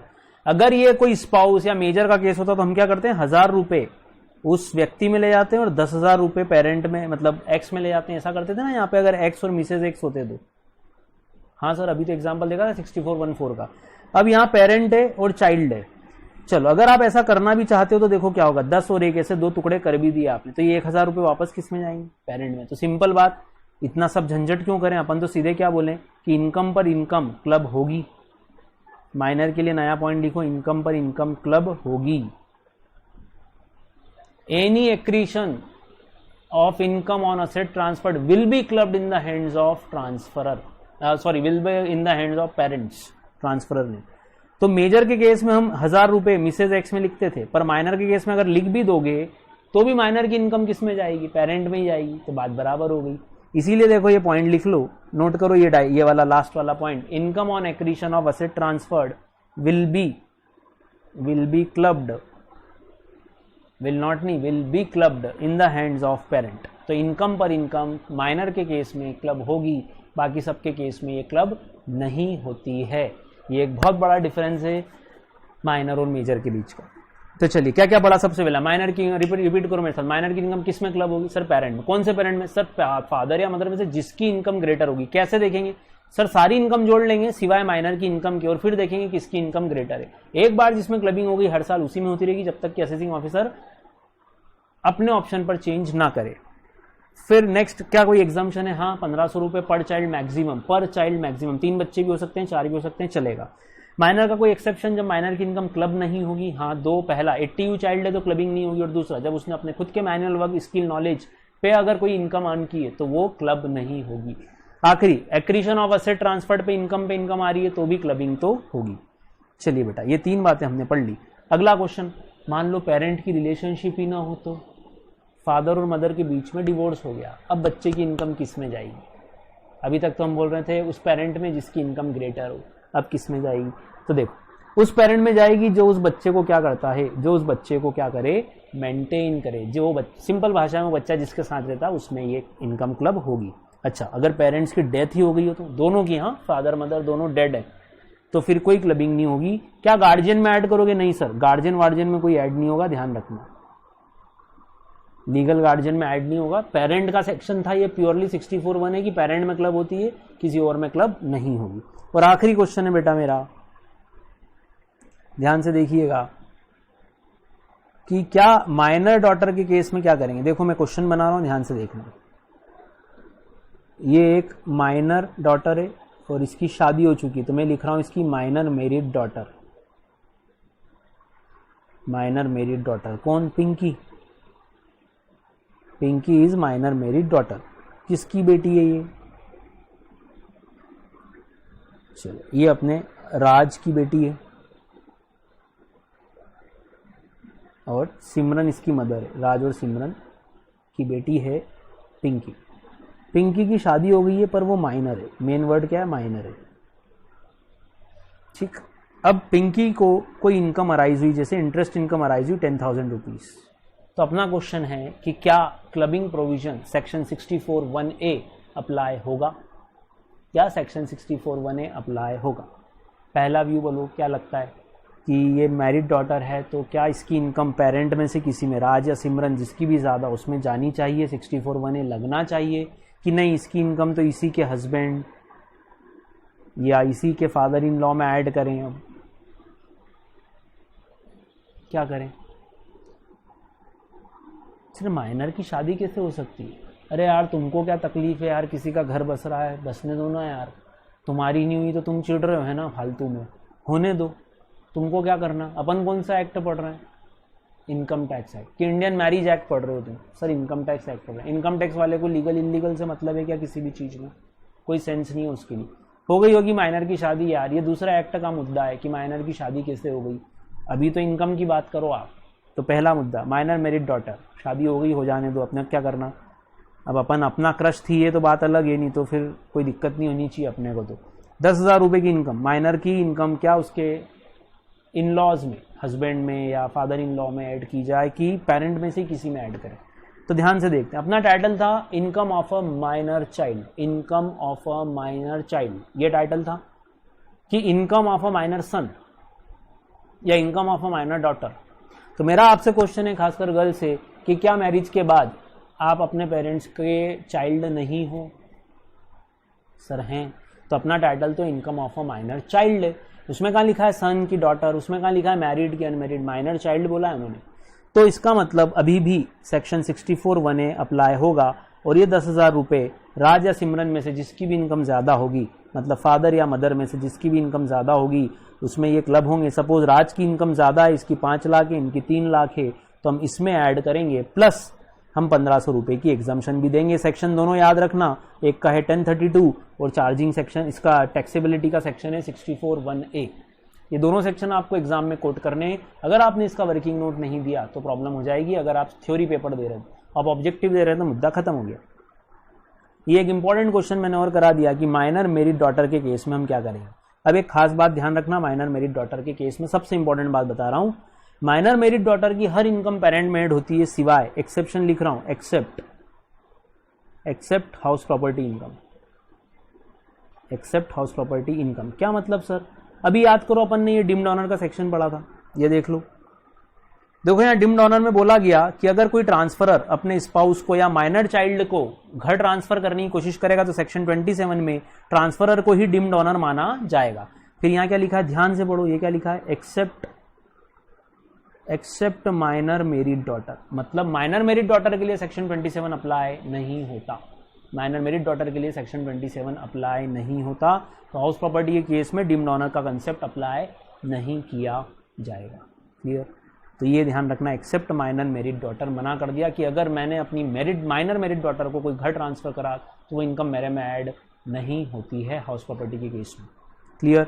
देखो बाकी जगह यहाँ माइनर चाइल्ड लिखा हुआ है, क्या माइनर चाइल्ड को घर दिया तो मैं यहाँ ऐड कर देता हूँ कि कोई माइनर चाइल्ड है उसको कोई भी असेट दे सकते हो आप सिवाय हाउस प्रॉपर्टी की। अगर हाउस प्रॉपर्टी दी तो उसके लिए सेक्शन 27 लगेगा बजाय सेक्शन 64(1)(a के। तो क्लबिंग वहां भी हो रही है, अंतर है सिर्फ सेक्शन का।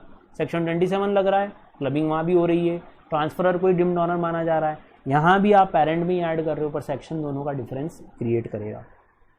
चलिए ये हो गए आपके माइनर से रिलेटेड सारी बातें। एक एक केस मैंने आपको बता ही दिया कि अगर माइनर चाइल्ड को 1 लाख रुपए का अमाउंट पे एफडी पे 10,000 का इंटरेस्ट मिला, ये 10,000 रुपये पेरेंट में ऐड हो जाएंगे। क्लियर। अब अगले साल एफडी होगी 1,10,000 की, तो 11,000 रुपये हैं, तो ये 11,000 ही पेरेंट में ऐड होंगे, क्योंकि 10 और 1 दो टुकड़े कर भी देते तो ये माइनर की इनकम वापस किस में जाती, पेरेंट में ही जाती। चलो ये देख लो एक एग्जाम्पल। माइनर की इनकम है मान लो 1 लाख रुपए, ये ठीक। माइनर की इस 1 लाख की इनकम में से अपन मदर फादर की इनकम देख लेते हैं। फादर की इनकम 5 लाख है, मदर की इनकम 6 लाख है। किस में ऐड करोगे, whose income is greater before including such income. ये 1 लाख रुपए जोड़े बिना किसकी इनकम ज्यादा है, मदर की इनकम ज्यादा है, तो फिर हम मदर में ये 1 लाख रुपया ऐड करेंगे, तो फाइनली मदर की इनकम होगी 7 लाख, फादर की इनकम होगी 5 लाख। अब हर साल जो इनकम ऐड होगी वो किस में होगी, मदर में ही होगी। चलिए अब मैं इसके आपको क्वेश्चंस करा देता हूं माइनर चाइल्ड के।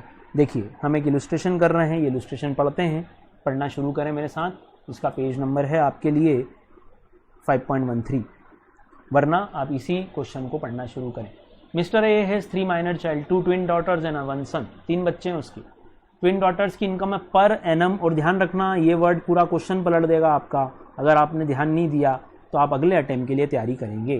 क्या लिखा है, 2000 पर एनम ईच, लिखा है 2000 per annum each, and that of the son is 1200 per annum. यहाँ ईच लिख के उन्होंने बता दिया कि 3 चाइल्ड है, तीनों की इनकम है। Compute the income in respect of minor child to be clubbed in the hands of Mr A. चलो मिसेज ए की बात ही नहीं की उन्होंने, इसका मतलब मिसेज ए की इनकम ही नहीं है। तो मिस्टर ए के लिए कितने कॉलम बनाए अपन इस क्वेश्चन सॉल्व करने के लिए, 4 कॉलम बनाए ऐसे। 3 तो बच्चे हैं, एक खुद, उसका पहला चाइल्ड, दूसरा चाइल्ड, तीसरा चाइल्ड, और ये पर्टिकुलर्स। चाहो तो 5 कॉलम बना लो। लाओ देखते हैं कैसे सॉल्व करना है। एक फॉर्मेट ये है, अगर डायरेक्ट सॉल्व करना हो तो ऐसा भी, आपको जो आंसर दिख रहा है वैसा भी सॉल्व कर सकते हो, मैंने जैसा बताया वैसा भी सॉल्व कर सकते हो। लाओ, ए की इनकम तो दी हुई नहीं है तो इसका कॉलम उड़ा दो, अपने को तो बताना है कि तीनों की इनकम कितनी क्लब होगी ए में। चलो इनकम लिखो पहले तो। डॉटर की इनकम है 2000, 2000 बोलो, 2-2000 तो डॉटर की इनकम है, तो 2000 इंटू 2 4000, ये आ गया 4000। एग्जम्पशन बोलो, 2000 माइनस 1500 पर चाइल्ड, 2000 माइनस 1500 पर चाइल्ड। ऐसे ही करना है तो 1500 इंटू 2 कर सकते हैं, तो 3000 रुपए एग्जम्प्ट हो जाएंगे, 1000 रुपए टैक्सेबल। क्योंकि अपनी एग्जम्पशन कितनी है, 1032 की।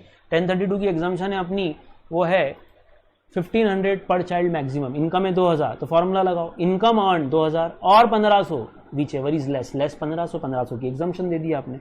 माइनर सन की इनकम 1200 है तो एग्जम्पशन भी 1200 हो जाएगी अंडर सेक्शन 1032।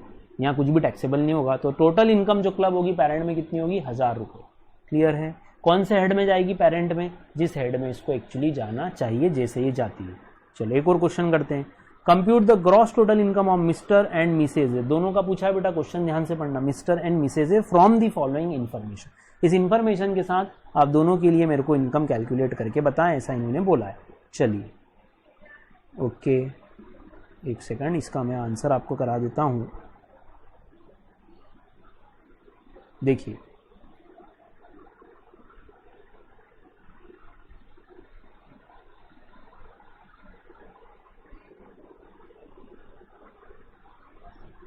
चलो बेटा लास्ट पेज लेते हैं नया एक फ्रेश, तो आपको दिख भी जाएगा। चलो क्वेश्चन अपन सॉल्व कर रहे हैं, ये वाला इलस्ट्रेशन 8 सॉल्व करें मेरे साथ साथ। भले ऑब्जेक्टिव एग्जाम हो तो भी सॉल्व करें बेटा, एक बार सॉल्व करने से आपका कॉन्फिडेंस बढ़ेगा। Compute the GTI of mister and Mrs A from the following. पहली इन्फॉर्मेशन है सैलरी इनकम जो है किसकी, मिसेज ए की। चलो लिखो, पहला एक कॉलम तो किसका बनना चाहिए, फिर अपना पर्टिकुलर्स का बनना चाहिए। पर्टिकुलर्स का एक कॉलम बनेगा, एक कॉलम बनेगा मिस्टर ए का, एक कॉलम बनेगा मिसेज ए का, और फिर देखते हैं बच्चे के लिए कॉलम बनाना है। पहली इनकम, इनकम फ्रॉम सैलरी। अच्छा, इनकम फ्रॉम सैलरी में खास बात देखना बेटा क्वेश्चन का इंपॉर्टेंस। यहाँ क्या लिखा हुआ है, ये सर कंप्यूटेड लिखा हुआ है। क्या मतलब है कंप्यूटेड का, सर वो सेक्शन 16 की डिडक्शन देने के बाद जो नेट सैलरी है वही दी है, क्योंकि ऑलरेडी कंप्यूटेड है। अगर यहाँ लिखा होता सैलरी इनकम तो मैं डिडक्शन देता 50,000 की। बेटा इतना सा वर्ड आपका अटेम्प्ट खसका देगा। यहाँ लिखा है कंप्यूटेड तो 2,30,000 कंसिडर कर रहा हूँ। अगर वो यहाँ कंप्यूटेड हटा देते तो मैं 50,000 की स्टैंडर्ड डिडक्शन देता। इनकम आती मेरे लिए 1,80,000। अभी कितनी लिखूँ, 2,30,000 लिखें सर, तो मिसेज ए की इनकम हो गई 2,30,000। ओके चलो other income, income from profession of Mr A 3,90,000। Mister A में लिख दिया मैंने इनकम फ्रॉम बिजनेस प्रोफेशन, कितना आ रहा है ये 3,90,000। चलो ये हो गया 3,90,000। चलो ये दो इनकम तो हो गई। चलिए अगला पॉइंट बोलो, क्या बोला? Income of minor son B from company deposit. ये बीस इनकम मैं यहाँ लिख लेता हूँ। अब ये किस में ऐड होगी मुझे भी नहीं मालूम है। पहला पॉइंट डाल लेता हूँ यहाँ पे, डिपॉजिट रुपीस कितना है यहाँ पे? 15,000। 15,000 ये अंदर की तरफ लिख लिया। अब देखते हैं अपन किस में क्लब करेंगे, मुझे भी नहीं मालूम है, जिसकी इनकम हायर होगी। ठीक है। Income of minor daughter C from special talent, तो ये सी की खुद की इनकम है। ये सी की खुद की इनकम है, कितनी है? वो है 32,000 रुपये। तो अपन लिख लेंगे 32,000 इनकम ऑफ सी हरसेल्फ। अभी अदर सोर्सेज हेड डाल देता हूं मैं, क्योंकि हेड दिया नहीं है, बस स्पेशल टैलेंट बोला है। चलिए फिर इंटरेस्ट फ्रॉम बैंक, बैंक से ब्याज आया, रिसीव्ड बाय सी। सी जो माइनर डॉटर है उसने रिसीव किया। कहां से रिसीव किया? On deposit. कौन से deposit? Made out of special talent. ये जो 32,000 रुपये उसके कमाए थे, इस 32,000 का डिपॉजिट करवा दिया पापा ने। बच्ची अच्छी थी, बोले पापा ये 32,000 कमाए अपने टैलेंट से, क्या करूं इनका? पापा ने बोला एफडी करा देते हैं बेटा। उस पर डिपॉजिट पे इंटरेस्ट आ गया। कितने रुपए आया? 3,000 रुपये। अब मेरा आपसे क्वेश्चन है, ये 3,000 रुपये पेरेंट में क्लब होंगे कि ये सी की इनकम में जाएंगे? ये 32,000 पे जो उसने खुद ने कमाया था उस पे ये इनकम अराइज हुई है, क्या ये सी में ऐड होंगे कि पेरेंट में ऐड होंगे? अपना मन क्या बोलता है? अपना तो इमोशनल हो गए अपन, एक तो कि बच्चे ने खुद ने कमाया है तो यार उसी में जाना चाहिए, उसी इनकम पे तो ब्याज आया है ऐसा। चलो आप मुझे बताओ कि माइनर की इनकम माइनर में कब जाती? तो दो एक्सेप्शन है। सबसे पहला, सर एक्टिव चाइल्ड होना चाहिए या उसने खुद ने अपने टैलेंट से कमाया। ओके, टैलेंट से कमाया था उसने 32,000, इस 32 को तो अपन अलग से ले गए, सी में किसी में भी क्लब नहीं किया। बट क्या ये टैलेंट है? ये 3,000 रुपये कमाना टैलेंट है? पर सर वो उस 32,000 पे आए थे। इमोशनल मत हो भाई, इनकम टैक्स पढ़ रहे हैं। इनकम टैक्स की भाषा क्या है कि जो अपनी स्किल, अपने टैलेंट, अपने नॉलेज से कमाए। क्या ब्याज नॉलेज से कमाया उसने कि बैंक ने खुद नहीं दे दिया? सर तो फिर ये पेरेंट में क्लब होगी। तो यहाँ लिख देता हूं मैं इंटरेस्ट 3,000 रुपये। क्या लॉजिक समझ में आया कि ये उसने अपनी स्किल से नहीं कमाया? अगला, gift received by C. Minor daughter को गिफ्ट आया भैया, किससे आया? From friend of Mrs A. मैं लिख लेता हूं यहाँ पे तीसरा, गिफ्ट। गिफ्ट कितने का है? 2,500 का गिफ्ट है। अब सबसे पहले मुझे बताओ कि ये क्लब किस में होगा, मिस्टर ए में कि मिसेज ए में? ये किस में जाना चाहिए आपके हिसाब से, मिस्टर ए में या मिसेज ए में या सी में? किस में करें? सर सी तो खुद ही बच्चा है, उसमें तो नहीं जाएगा कम से कम। ठीक है बेटा, वेरी गुड। अब बोलो किस में जाना चाहिए तुम्हारे हिसाब से?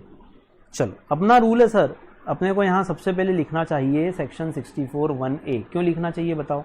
क्योंकि 64(1)(a बोलता है कि जिसकी इनकम ग्रेटर हो उसी में ये क्लब होगा।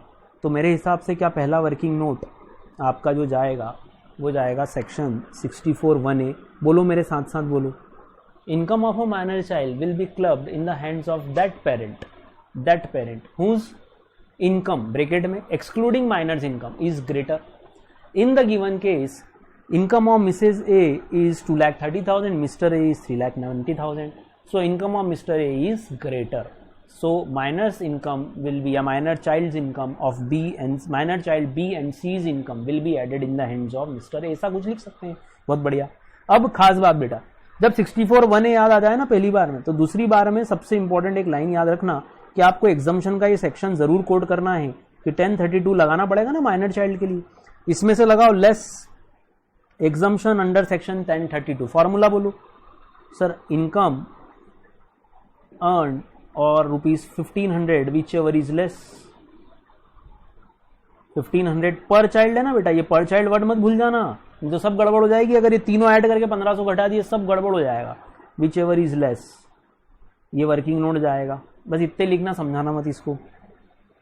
और यहाँ 1,500 रुपये का आप एग्जाम्पशन दे दो, तो बाहर कितना आएगा? बी की इनकम है 13,500। चलो अब सी का बोलो। सर सी के पास दो इनकम है, सीज इनकम दो इनकम है, कायदे से अपने को यहाँ पर 1 और 2 लिखना चाहिए कि सी के पास दो इनकम है। पर मेरा आपसे क्वेश्चन है बेटा, इंटरेस्ट इनकम एक तो, एक गिफ्ट इनकम। अब आपको गिफ्ट मिला जो मैं मिस्टर ए की इनकम में क्लब करने जा रहा हूं, पर याद करो गिफ्ट मिलते ही सेक्शन कौन सा लगता है? 56(10). अब गिफ्ट क्या ये रिलेटिव से मिला? नहीं सर, ये तो फ्रेंड से मिला मिसेज ए की, तो ये रिलेटिव से तो नहीं मिला। पर क्या ये 50,000 रुपए से कम है? सर 50,000, याद करो 56(10). आप पढ़ क्लबिंग रहे हो पर आपको 56(10) अदर सोर्सेज का याद आना चाहिए। क्या था पॉइंट? 50,000 रुपए से कम का अगर एग्रीगेट गिफ्ट है तो वो टैक्सेबल नहीं है, चाहे नॉन रिलेटिव से ही क्यों ना मिला। रिलेटिव से मिला एग्जाम, नॉन रिलेटिव से मिला 50,000 से कम है नॉट टैक्सेबल। तो सर ये तो टैक्सेबल ही नहीं है, तो इसको यहां से हटाना पड़ेगा। Not a gift, sorry not taxable, gift not taxable ऐसा लिखना पड़ेगा। क्यों लिखना पड़ेगा? As it does not exceed rupees 50,000। इतना लिख लो, या तो यहां लिख लो या फिर यहां पॉइंट बना दो, सेक्शन 56(2)(10) यहां कोट कर दो और ये एक लाइन लिख देना, तो यहां से उठा के यहां रख देंगे अपन। ठीक है सर, तो बचे कितनी फिर? सर 3,000 ही बची फिर। तो 3,000 में से 1,500 लेस करेंगे, अब लेस 1,500, तो कितना बचा बाहर? 1,500 की इनकम बची। लाओ इन सब की इनकम निकाल दो, अब टोटल कितनी कितनी आ गई बताओ मेरे को, टोटल बता दो जरा सा। 3,90,000 प्लस 15,000, ये हो गया ना 15, जोड़ो 4,05,000। मिस्टर ए, मिसेज ए 2,30,000 और 32,000। माइनर चाइल्ड सी की income. Is it clear? Is it clear? बात समझ में आती है? तो हमने दो बातें सीखी इस एग्जाम्पल से। एक तो ये इनकम किस में क्लब होगी, लाओ क्रॉस वेरीफाई कर लेते हैं। अपना आंसर आना चाहिए 4,05,000, वही आया है। ये मिस्टर ए के लिए सॉल्व किया है और मिसेज ए का कॉलम नहीं बनाया, उनने सीधे ही लिख दिया कि जीटीआई मिसेज ए की कितनी है 2,30,000। आप भी ऐसा कर सकते हो, आप चाहो तो यहाँ एक कॉलम और बना देना, नहीं इच्छा हो तो मत बनाना। क्लियर? ये दो लाइन मैंने आपको बता ही दी है कि माइनर के टैलेंट से जो इनकम आती है वो माइनर की, उस इनकम पे जो इनकम आई है वो टैलेंट की नहीं है। तो इंटरेस्ट जो आया उसकी टैलेंट की इनकम का, ये लिखा हुआ है even when deposit is made out of income arising from application of special talent. उसके टैलेंट से आई थी इनकम 32,000 रुपए, ये वाली। इस पे आने वाला ब्याज उसका टैलेंट नहीं है, ब्याज तो बैंक ऑटोमेटिकली दे रही है। इसमें माइनर ने कौन सा टैलेंट दिखा दिया? No talent. क्लियर? तो ये हो गया, हम एक प्रैक्टिस के लिए मैंने आपको एक इलस्ट्रेशन करा दिया। इंपॉर्टेंट थिंग नोट करना बेटा, ये दो वर्किंग नोट आपको ढंग से डाल के आने, इसी के मार्क्स से एग्जाम में 8 मार्क्स का क्वेश्चन है। सॉल्व करने के 4 मार्क्स हैं, 4 मार्क्स वर्किंग नोट के। और एक और खास बात सिखा रहा हूं, ध्यान से देखना, वैसे मैंने आपको बहुत सारी बार बता दिया है। आप यहां वर्किंग नोट का नंबर डालोगे, वर्किंग नोट 2, अगर हो सके तो डालना कि कौन से वर्किंग नोट से मैंने कौन सा आंसर फ्रेम किया है। ये मैंने आपको एक क्वेश्चन और करा दिया आपके इलस्ट्रेशन में से। चलिए अब अपने को क्या देखना है, क्रॉस ट्रांसफर्स। चलिए इसके पहले अभी एक सेक्शन और बचा है हमारे पास, वो हम देखते हैं पहले सेक्शन 64(1)(2)। अभी तक क्या क्या पढ़ लिया पहले वो बता दो, सब वापस से रिपीट कर रहा हूँ। सबसे पहले आपने पढ़ा सेक्शन 60, फिर पढ़ा सेक्शन 61, फिर पढ़ा सेक्शन 64(1) के 4 पार्ट, 64(1)(4), 1(6), 1(7), 1(8), 4 सेक्शन। फिर आपने पढ़ा सेक्शन 64(1)(a).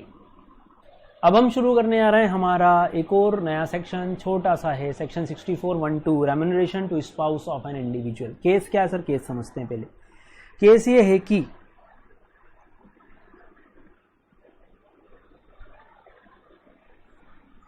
ये है अपना राज, ये है इसकी सिमरन, इसका स्पाउस है। राज का यहां पर या तो मान लो ये एक टीसीएस कंपनी है, मतलब टीसीएस मान लिया तो टीसीएस लिमिटेड ये कंपनी हो गई। या एक और केस लेता हूं जहां पर राज पार्टनर है,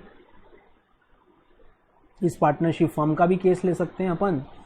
तो राज का यहां क्या है, राज का टीसीएस में 20% या उससे ज्यादा, 20% या उससे ज्यादा का वोटिंग पावर है, वोटिंग राइट्स है उसके पास। और अगर मान लो केस पार्टनरशिप फर्म की बात करें अगर अपन, तो राज के पास इस पार्टनरशिप फर्म में 20% या उससे ज्यादा का प्रॉफिट शेयरिंग रेशो है।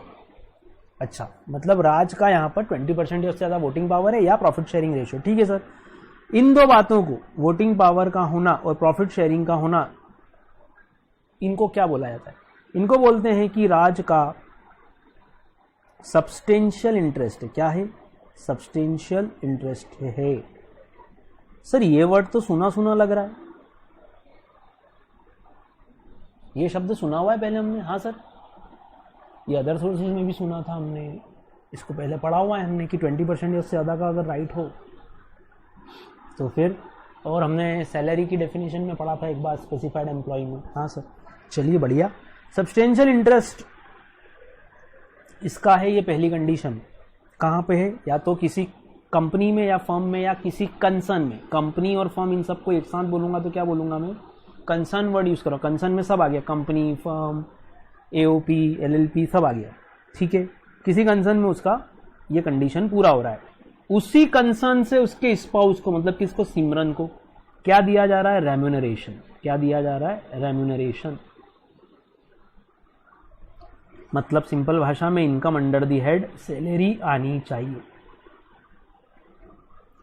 कितने रुपए दे रहे हैं सर, 3 लाख रुपए दे रहे हैं, तो क्या हो गया सर, सिमरन वहां काम करती होगी इसलिए उसको दे रहे होंगे। ऐसा थोड़ी नहीं है कि जहां पे राज का सब्सटेंशियल इंटरेस्ट है वहां पे उसका स्पाउस जो है या उसका हस्बैंड या वाइफ जो भी बोलोगे आप, वो जॉब नहीं कर सकती, कर तो सकती है बॉस, एम्प्लॉय हो सकती है। प्रॉब्लम क्या है, तीसरी कंडीशन, ये थी मेरी पहली कंडीशन, ये है मेरी दूसरी कंडीशन।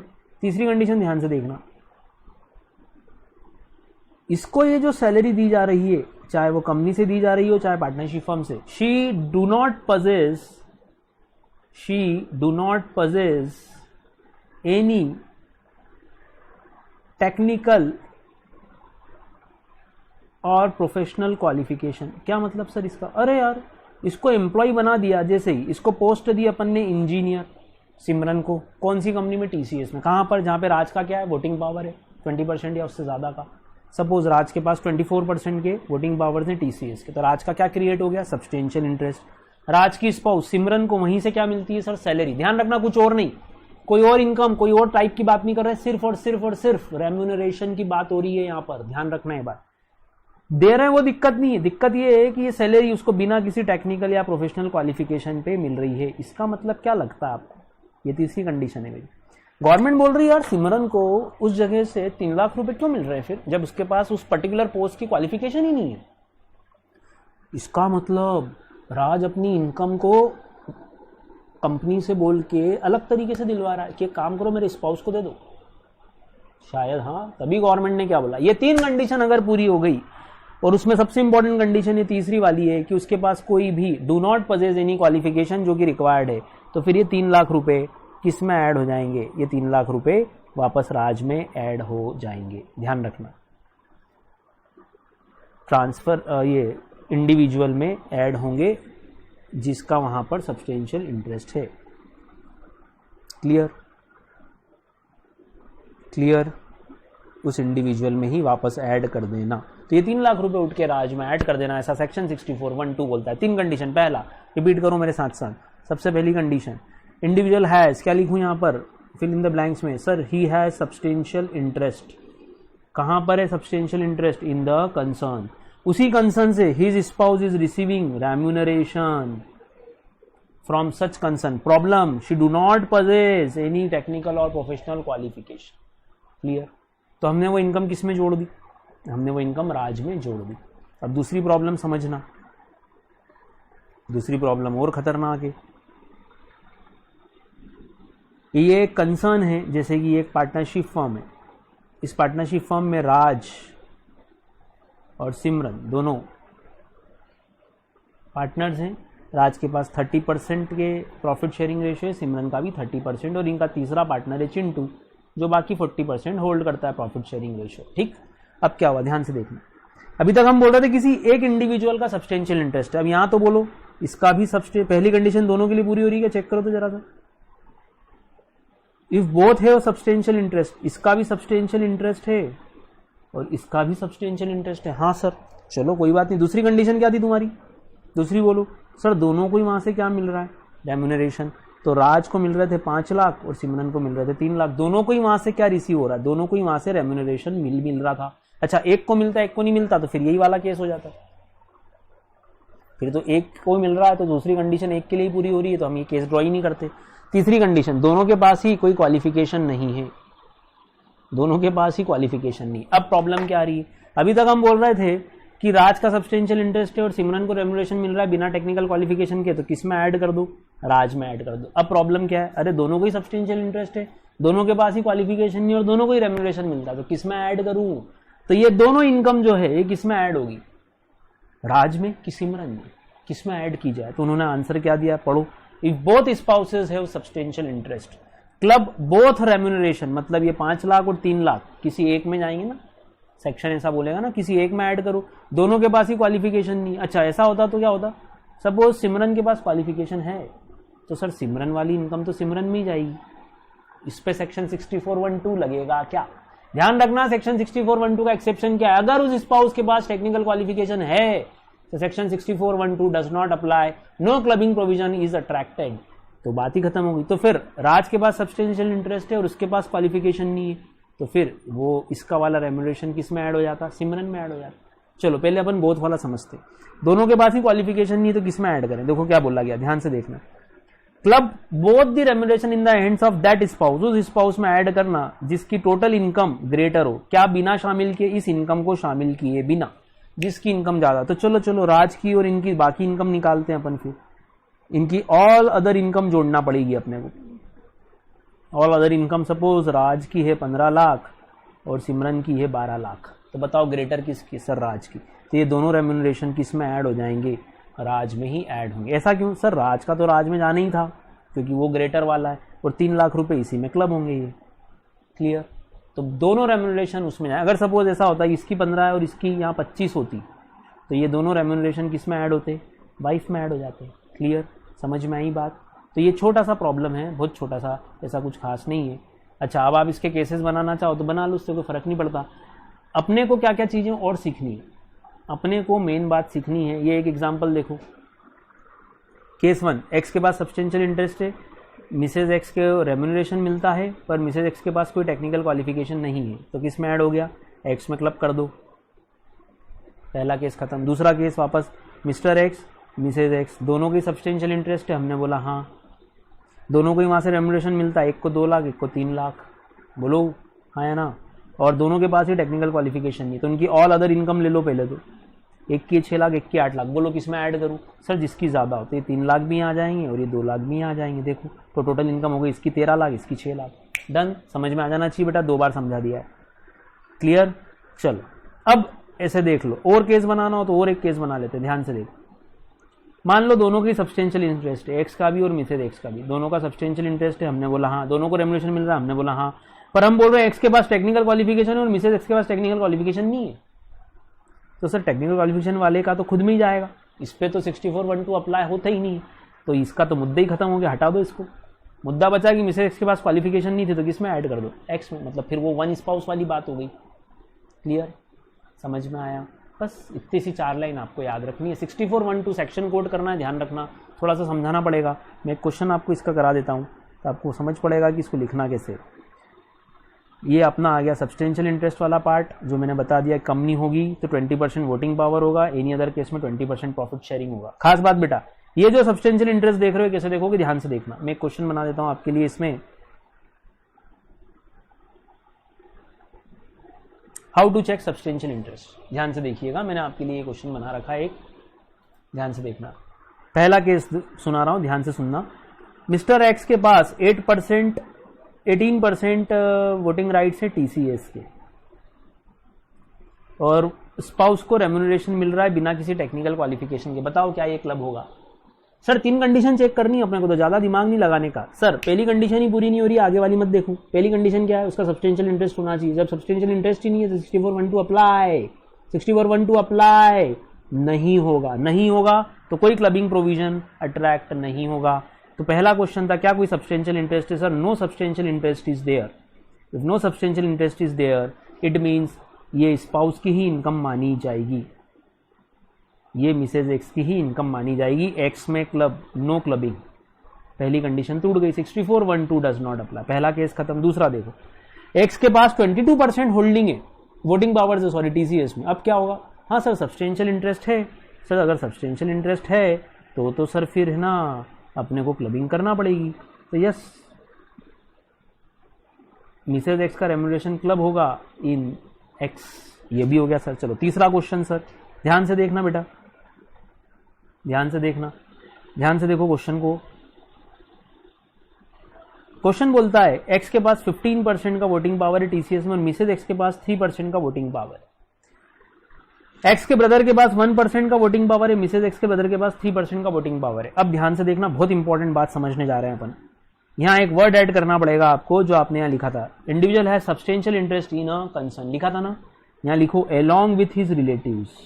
ये जो सब्सटेंशियल इंटरेस्ट देख रहे हो 20% वाली लिमिट देख रहे हो, ये आप किसके साथ देख रहे हो, उसके रिलेटिव्स का पोर्शन भी जोड़ के देख रहे हो। सबसे इंपॉर्टेंट वर्ड है बेटा ये, along with his relative। तो सर आप फिर हमको एक बात बताओ, पहले आप रिलेटिव समझाओ, ये तो चीटिंग है, बिना रिलेटिव समझा ही आपने पॉइंट लिख दिया। चलो रिलेटिव समझते हैं, लाओ रिलेटिव का मतलब पढ़ो।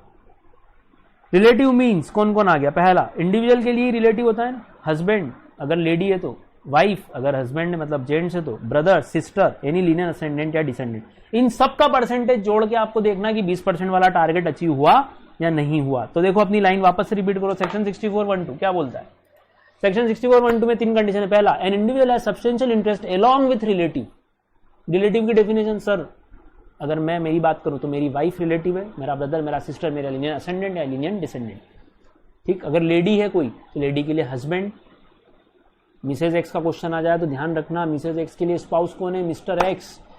समझ में आया, मिसेज एक्स के ब्रदर सिस्टर की मिस्टर एक्स के, नहीं मिसेज एक्स अगर ऐसे थी तो मिसेज एक्स की ब्रदर सिस्टर, डन। चलो दूसरी, he is receiving remuneration from such concern. तीसरी, थर्ड कंडीशन बोलो, ये रेम्यूनरेशन जो आ रहा है it is without any technical और प्रोफेशनल क्वालिफिकेशन, तो क्लबिंग हो जाएगी। अगर दोनों का हो तो sir whose income is greater, ये अपन ने बोल दिया था। ठीक है, चलो लाओ क्वेश्चन देखते हैं ये वाला, how to check substantial interest. तीसरा क्वेश्चन बहुत अच्छा है, ध्यान से देख के सॉल्व करना है इसको। हमको सब्सटेंशियल इंटरेस्ट चेक करना है, क्योंकि सब्सटेंशियल इंटरेस्ट होगा तो सेक्शन 64(1)(2) लगेगा, और ना सेक्शन 64(1)(2) अप्लाई ही नहीं होगा। लाओ चेक करते हैं कि एक्स का और मिसेज एक्स का दोनों का चेक करना पड़ेगा। चलो चेक करो, पहले किसका कंट्रीब्यूशन लें सर, सेल्फ का लें। इसका कितना रेशियो है, 15%। इसका खुद का कितना परसेंटेज है, 3%। Very good sir. फिर किसका लेना है सर, रिलेटिव्स का भी जोड़ना है अपने को। तो लाओ रिलेटिव्स में सबसे पहले कौन आ रहा है, सबसे पहले आ रहा है सर स्पाउस, स्पाउस आ रहा है। दूसरा आ रहा है सर ब्रदर, तीसरा आ रहा है सिस्टर, चौथा आ रहा है लीनियर असेंडेंट या डिसेंडेंट। अच्छा, इन सबका जोड़ के देखना है कि किसका सब्सटेंशियल इंटरेस्ट है, किसका सब्सटेंशियल इंटरेस्ट ही नहीं है। लाओ चेक करते हैं बेटा, स्पाउस का परसेंटेज यहाँ आएगा क्या, ये 3%। सोचो, और एक्स का यहाँ लिखाएगा क्या, सर ऐसा क्यों कर रहे हैं। एक्स के लिए स्पाउस कौन है बेटा, मिसेज एक्स। तो मिसेज एक्स की होल्डिंग कितनी है, 3% वोटिंग पावर, ऐड करना पड़ेगा। मिसेज एक्स के लिए स्पाउस कौन है, मिस्टर एक्स, तो उसका यहाँ आ जाएगा। ये कंसेप्ट ध्यान रखना, इसीलिए ये क्वेश्चन समझा रहा हूँ कि कई बार आपको इंडिविजुअली तो कोई सब्सटेंशियल इंटरेस्ट दिख रहा है क्या, नहीं दिख रहा है। अब बताओ, एक्स के ब्रदर के पास कितना परसेंट है, 1%। एक्स के सिस्टर के पास है क्या, नहीं है। एक्स का कोई लीनियर असेंडेंट नहीं है सर। चलो, मिसेज एक्स के ब्रदर के पास सर 3%। क्या एक्स के ब्रदर का यहाँ पार्ट आएगा, नहीं सर, गलत बोल रहे हो। रिलेटिव हम देख रहे हैं उस इंडिविजुअल के लिए। इंडिविजुअल कौन है, मिसेज एक्स। मिसेज एक्स का ब्रदर बोला है, उसके भाई को लेना है, उसके हस्बैंड के भाई को नहीं लेना है, इसको नहीं लेना है, देवर को नहीं लेना है। खुद के भाई और खुद की बहन की बात है, इंडिविजुअल के लिए रिलेटिव की डेफिनेशन दी थी, समझ में आया। जोड़ो, 15 + 13 + 1 19%। X do not have any substantial interest. 15 + 3 18, 18 + 3 21%। Mrs X के पास सब्सटेंशियल इंटरेस्ट निकल गया। बताओ दोनों के पास है कि एक के पास, सर एक के पास है। किसके पास है, मिसेज एक्स के पास। मिसेज एक्स के पास है तो एक्स की पूरी इनकम किस में क्लब हो जाएगी, मिसेज एक्स में क्लब होगी, अगर एक्स को रेम्यूनरेशन मिल रहा है बिना किसी क्वालिफिकेशन। तो बेटा 3 कंडीशन बार बार रिपीट करते रहना, एक भी टूटती तो सेक्शन अप्लाई नहीं होगा। यहां अगर दोनों का सब्सटेंशियल इंटरेस्ट हो, सपोज यहाँ ये भी 21% होता, तो हम बोलते सर जिसका ग्रेटर हो। क्लियर। तो 2 चीजें और बेटा, substantial interest along with relatives, relative की डेफिनेशन, और इस तरह पहले आपको सब्सटेंशियल इंटरेस्ट चेक करना पड़ सकता है किसी क्वेश्चन में। चेक करना सब्सटेंशियल इंटरेस्ट किसका एग्जिस्ट करता है, इसको नोट कर लो।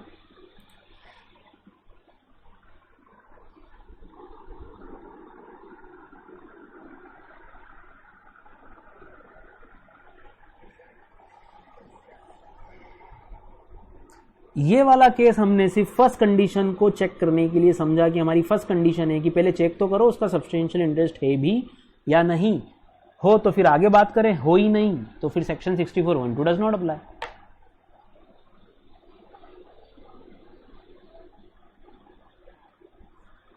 तो तीसरा केस इंपॉर्टेंट हो गया बेटा कि substantial interest along with relative देखना आना चाहिए कि सब्सटेंशियल इंटरेस्ट में एक्स का खुद का, उसके स्पाउस का, उसके ब्रदर का, सिस्टर का, उसके असेंडेंट डिसेंडेंट सबका ऐड करके देखना है कि 20% का क्राइटेरिया फुलफिल हुआ या नहीं हुआ।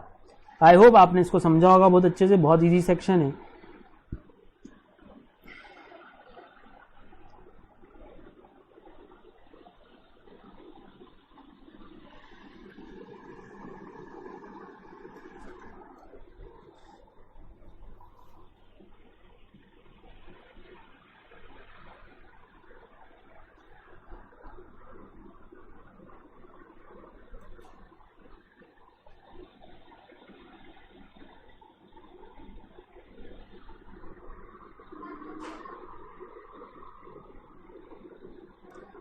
तो बेटा सबसे पहले हमको चेक करना पड़ेगा कि सब्सटेंशियल इंटरेस्ट है भी या नहीं। अगर हो तो फिर आगे की दो कंडीशन और चेक करेंगे कि रेम्यूनरेशन मिल रहा है क्या उसको, और जो रेम्यूनरेशन मिल रहा है क्या वो टेक्निकल क्वालिफिकेशन के कारण मिल रहा है या उसके बिना।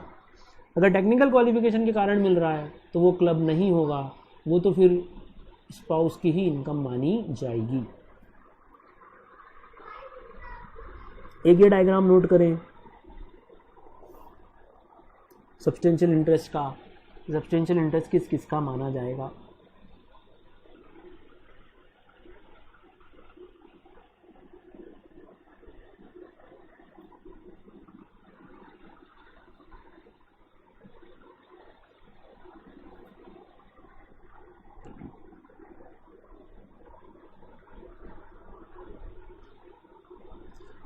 साथ ही साथ रिलेटिव की डेफिनेशन लिखें।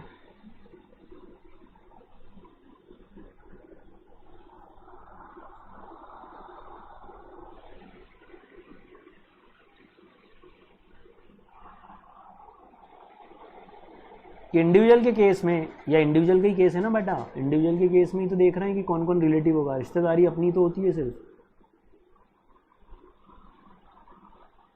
कंसर्न का मतलब कुछ भी हो सकता है, कंपनी, पार्टनरशिप, फर्म, एलएलपी, कुछ भी हो सकती है। चलिए, तो ये दो डेफिनेशन और आपने नोट की, इसकी आपको ज़रूरत नहीं है।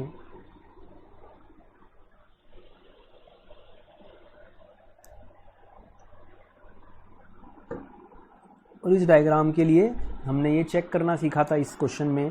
जो नीचे ये डायग्राम दिया हुआ है देखो, इसमें हमने सिर्फ कंडीशंस चेक की है कि सब्सटेंशियल इंटरेस्ट है क्या, तीनों कंडीशन। ये विदाउट टेक्निकल क्वालिफिकेशन है, अगर इसको रेम्यूनरेशन मिल रहा है तो it will be clubbed in the ends of x.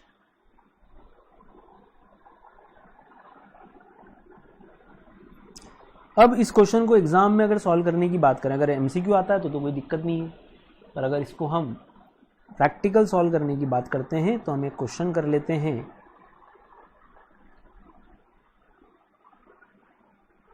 अच्छा, एक बात और ध्यान रख लेना, ये पैराग्राफ भी इंपॉर्टेंट है जो हमने,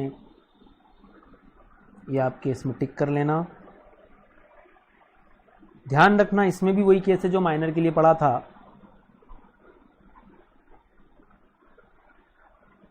समझो इस बात को, माइनर में भी हमने क्या पढ़ा था कि किसी असेसमेंट ईयर में अगर कोई इनकम मान लो एक्स में क्लब हो गई तो फिर वो हर साल एक्स में ही क्लब होती जाएगी जब तक कि असेसिंग ऑफिसर ऑप्शन चेंज ना कर दे।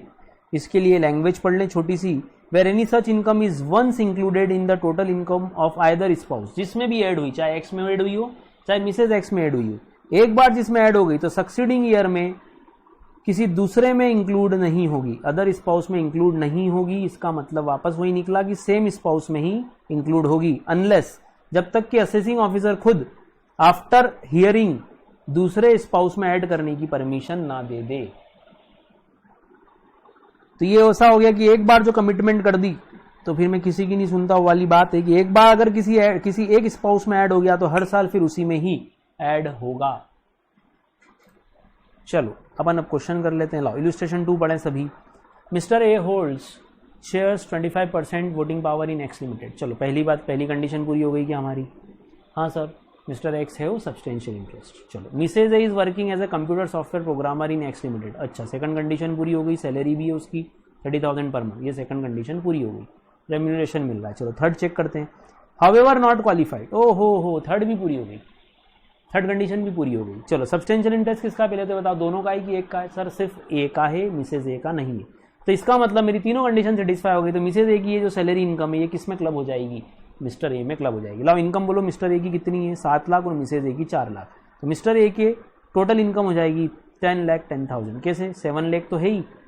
सैलरी जो रिसीव्ड की थी मिसेज ए ने वो थी 30,000 इंटू 12, 3,60,000। स्टैंडर्ड डिडक्शन देना मत भूलना, बहुत बड़ा पॉइंट है ये, स्टैंडर्ड डिडक्शन देना मत भूलना। इसके साइड में लिखो मोस्ट इंपॉर्टेंट, नोट कर लो, स्टैंडर्ड डिडक्शन देना मत भूलना अगर क्लब करो तो फाइनल इनकम आएगी 3,10,000, टोटल इनकम हो गई 10,10,000। तो मिसेज ए में तो क्लब होनी ही नहीं थी क्योंकि उसका सब्सटेंशियल इंटरेस्ट है ही नहीं। मिस्टर ए में क्लब हुई क्योंकि तीनों कंडीशन पूरी हो गई। पहला, मिस्टर ए के पास सब्सटेंशियल इंटरेस्ट है। दूसरा, उसी कंसर्न से वहां से उसी के स्पाउस को रेम्यूनरेशन मिलता है। और तीसरा, उसको बिना किसी क्वालिफिकेशन के मिसेज ए को रेम्यूनरेशन दिया जा रहा है। तीनों कंडीशन पूरी होते से ही हमने ये इनकम मिस्टर ए में क्लब की। इंपॉर्टेंट बात ध्यान रखना, एग्जाम में गलती नहीं होनी चाहिए, स्टैंडर्ड डिडक्शन देना मत भूलना। यहाँ सैलरी दी हुई है 30,000 पर मंथ, आपको कैलकुलेट करना था टोटल सैलरी या नेट सैलरी क्या आएगी। क्लियर, ये छोटा सा क्वेश्चन हो गया। अगला इलस्ट्रेशन 3 बोलता है will your answer be different, क्या हमारा आंसर बदलेगा if Mrs A was qualified. ओहो, इफ शी इज क्वालिफाइड, तो ये जो 30,000 रुपए वाली इनकम है, मतलब ये जो 3,10,000 आए थे हमारे, 3,10,000 की जो नेट इनकम है, बताओ अब ये ए में जाएगी कि मिसेज ए में। सर अब तो मिसेज ए में ही जाएगी ना, तो मिसेज ए में जाएगी 3,10,000, मिस्टर ए की इनकम है 7 लाख, मिसेज ए की बाकी इनकम है 4 लाख, 4 लाख प्लस 3 लाख 7,10,000। बोलो ये आ गया 7,10,000 Mrs A, mister A 7 lakh. तो क्वालिफाइड है तो क्लबिंग प्रोविजन अट्रैक्ट नहीं होंगे। Clear clear. चलो एक और पढ़ो। Mister B hold share carrying 30% voting power in Y limited. Okay, इसके पास पहली कंडीशन पूरी हो रही है। मिसेज बी वहीं पे काम करती है as an accountant, getting salary of ₹344। Main word क्या है बेटा, विदाउट एनी क्वालिफिकेशन। तो मेरी तीनों कंडीशन पूरी हो गई क्या, लाओ चेक करो, चेक इट आउट, क्या ये तीनों कंडीशन पूरी हो गई है। बोलो तीनों कंडीशन पूरी लग रही है कि नहीं लग रही है, चेक करो। पहली कंडीशन उसके पास सब्सटेंशियल इंटरेस्ट है, दूसरी कंडीशन उसको वहां से रेम्युनरेशन मिल रहा है मिसेज बी को, तीसरी कंडीशन उसके पास कोई क्वालिफिकेशन नहीं है। मिसेज बी की बाकी डिटेल भी दी हुई है आपको। मिसेज बी के पास 30,000 की इंटरेस्ट इनकम है और उसके पास एक हाउस प्रॉपर्टी इनकम भी है। क्वेश्चन है मिस्टर बी और मिसेज बी दोनों की इनकम निकाली जाए। चलिए बेटा, मिस्टर एंड मिसेज बी दोनों की इनकम निकालना सीख रहे हैं हम, दोनों की इनकम कैसे निकाली जाएगी। चलो सबसे पहला तो हमको टाइटल बहुत प्रॉपर डालना है। टाइटल बोलो क्या डालोगे, कंप्यूटेशन ऑफ क्वेश्चन। फॉर्मेट बहुत प्रॉपर होना चाहिए बेटा, मार्क्स इसी के, क्वेश्चन सॉल्यूशन। अगर आप एमसीक्यू कर रहे हो तो भी आपको सिर्फ ये फॉर्मेट में ये लिखना नहीं है, बाकी लाइंस तो बनानी पड़ेगी टोटल लगाने के लिए। कंप्यूटेशन ऑफ क्या पूछा गया था आपसे, देखो क्वेश्चन में, जीटीआई फॉर असेसमेंट ईयर 2021। ये लाइन जरूर लिख के आना बेटा, ये लाइन जरूर लिखना पड़ेगी अपनी। कितने कॉलम बनेंगे सर, 3 बनेंगे, एक पर्टिकुलर, एक मिस्टर है, एक मिसेज है। पर्टिकुलर्स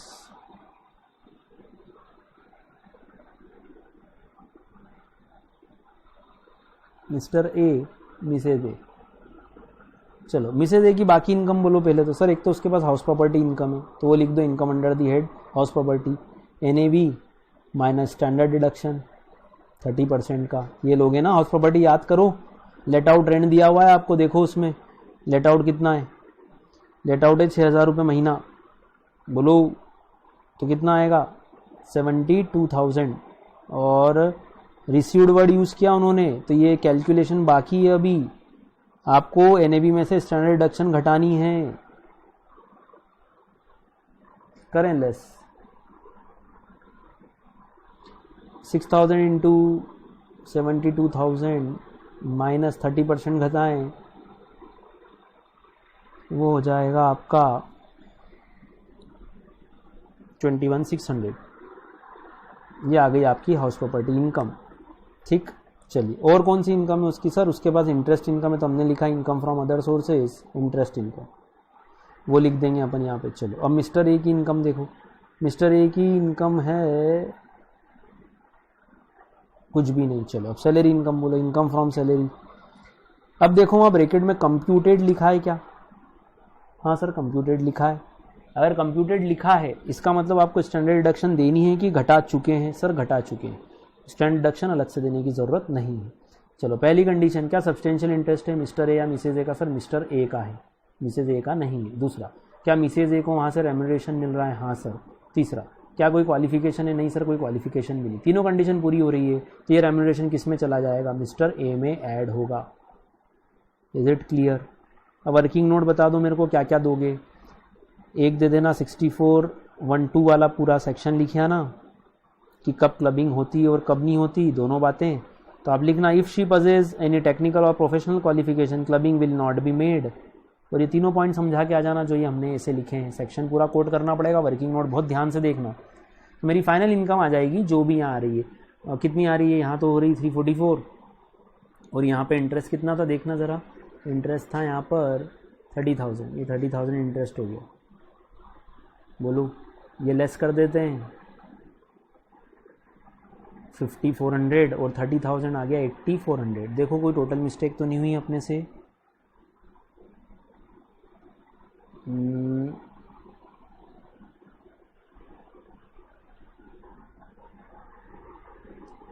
अच्छा, मिस्टर बी के 30,000 हैं बेटा, मिसेस बी के नहीं है, सॉरी ये मिस्टर बी के हैं, तो ये यहाँ ऐड नहीं होंगे। यहाँ तो आंसर जो है आपका 5400 ही आएगा। ये 30,000 यहाँ ऐड हो जाएंगे तो आपकी इनकम आ जाएगी 3,74,000। ये हो गई आपकी GTI। बोलो बेटा क्लियर, समझ में आई बात। अब इनका प्रेजेंटेशन देखो, इन्होंने पहले सैलरी इनकम लिए फिर वो लिया है और इसका वर्किंग नोट डाला है नीचे। यहाँ भी सैलरी इनकम लिए जिसके लिए क्या लिखा है नील, अपन भी ऐसा शो कर सकते हैं। Clubbed in the hands of mister भी अपन भी लिख सकते हैं और ये GTI ऐसा अपन भी कर सकते हैं। चलो वर्किंग नोट देखो, इसकी इंपॉर्टेंट तो वर्किंग नोट है। अच्छा इन्होंने वर्किंग नोट नहीं दिया बेटा, कोई बात नहीं, इनने नहीं दिया तो अपने को ज़रूर देना है। एग्ज़ाम अपन दे रहे हैं कि ये लोग दे रहे हैं, उनको बुरा लग गया मार्क्स काट लेंगे। तो आपसे निवेदन है कि आप वर्किंग नोट ज़रूर दें। तो ये बहुत छोटा सा सेक्शन 6412 यहाँ आकर एंड होता है। देख लो एक बार और प्रेजेंटेशन को, इस तरह से आपको प्रेजेंट करना है। 6412 की बात ज़रूर करनी है, यहाँ पर कुछ ना कुछ उसके बारे में लिख कर आना है। चलिए और क्या देख सकते हैं हम, और एक क्वेश्चन देख लेते हैं, ये वाला। Mister Sharma has 4 children consisting 2 daughters and 2 sons। ये इसके 4 बच्चों का डिटेल दिया हुआ। The annual income of 2 daughters were अलग अलग दी हुई है 9,000 और 4,500, and of sons were 6,200 and 4,000। चारों बच्चों की अलग अलग इनकम दी हुई है। कैसे मालूम मुझे सर, ये क्या लिखा है रेस्पेक्टिवली। चलिए, daughter who has income of ₹4,500 was suffering from a disability specified under 80U। मतलब जो डॉटर है जिसकी इनकम 4,500 रुपए है वो 80U चाइल्ड है। चलो क्वेश्चन देख के क्या क्या समझ में आ गया सर। एक तो माइनर चाइल्ड की इनकम कितनी क्लब होगी ये पूछेंगे अपने से, दूसरा 64(1)(a) लगेगा, तीसरा 1032 लगेगा। ये अपने को समझाना रहेगा। अपने को ये भी समझाना रहेगा कि कब क्लबिंग नहीं होती है। चलो 4 बच्चे हैं, उसमें से ये पहला है, ये दूसरा है, ये तीसरा है और ये चौथा है। इसमें से ये 2 डॉटर्स हैं और ये 2 सन है। क्लियर, ऐसा लिख लेते हैं। इस वाली डॉटर का तो कुछ होगा नहीं, ये उसी की इनकम होगी, क्लबिंग नहीं होगी क्योंकि वो 80U चाइल्ड है। अब बच्चे ये लोग 9,000 रुपये यहाँ लिख सकते हैं, 6,200 यहाँ लिख सकते हैं और 4,300 यहाँ लिख सकते हैं। तीनों में से कितने की एग्जाम्पशन, 1500 की एग्जाम्पशन दे दो 1032 में अलग अलग। पर चाइल्ड है ना बेटा, वो ध्यान रखना, पर चाइल्ड एग्जाम्पशन है। लेस करेंगे तो जो आंसर आएगा वो ये आ जाएगा। 9,000 में से 1,500 गए, 7,500 आ गए। इन दोनों बच्चों का जोड़ के देखो, यहाँ 3,000 लेस कर दिया अपन ने, अलग अलग शो किया था। ये चाहो तो ऐड कर दो एक साथ इन दोनों को भी और ऊपर के भी आइटम को। ये आ गई मेरी टोटल इनकम 64 बनेगी। इंपॉर्टेंट बात आंसर नहीं है, इंपॉर्टेंट बात वर्किंग नोट है बेटा। फिर से बोल रहा हूँ, यह आंसर 1 मिनट का 2 मिनट का है, आपके लिए कैसा भी प्रेजेंट करके आप आंसर तो बता ही दोगे कि कितना इनकम क्लब होगा। मुझे ये थ्योरी चाहिए। लिखो इंपॉर्टेंट, ये बहुत इंपॉर्टेंट है कि ये सब समझाओ आप कौन कौन सी कंडीशन की वो 80U चाइल्ड है इसलिए क्लब नहीं हुआ, माइनर चाइल्ड में टैक्सेबल होगा।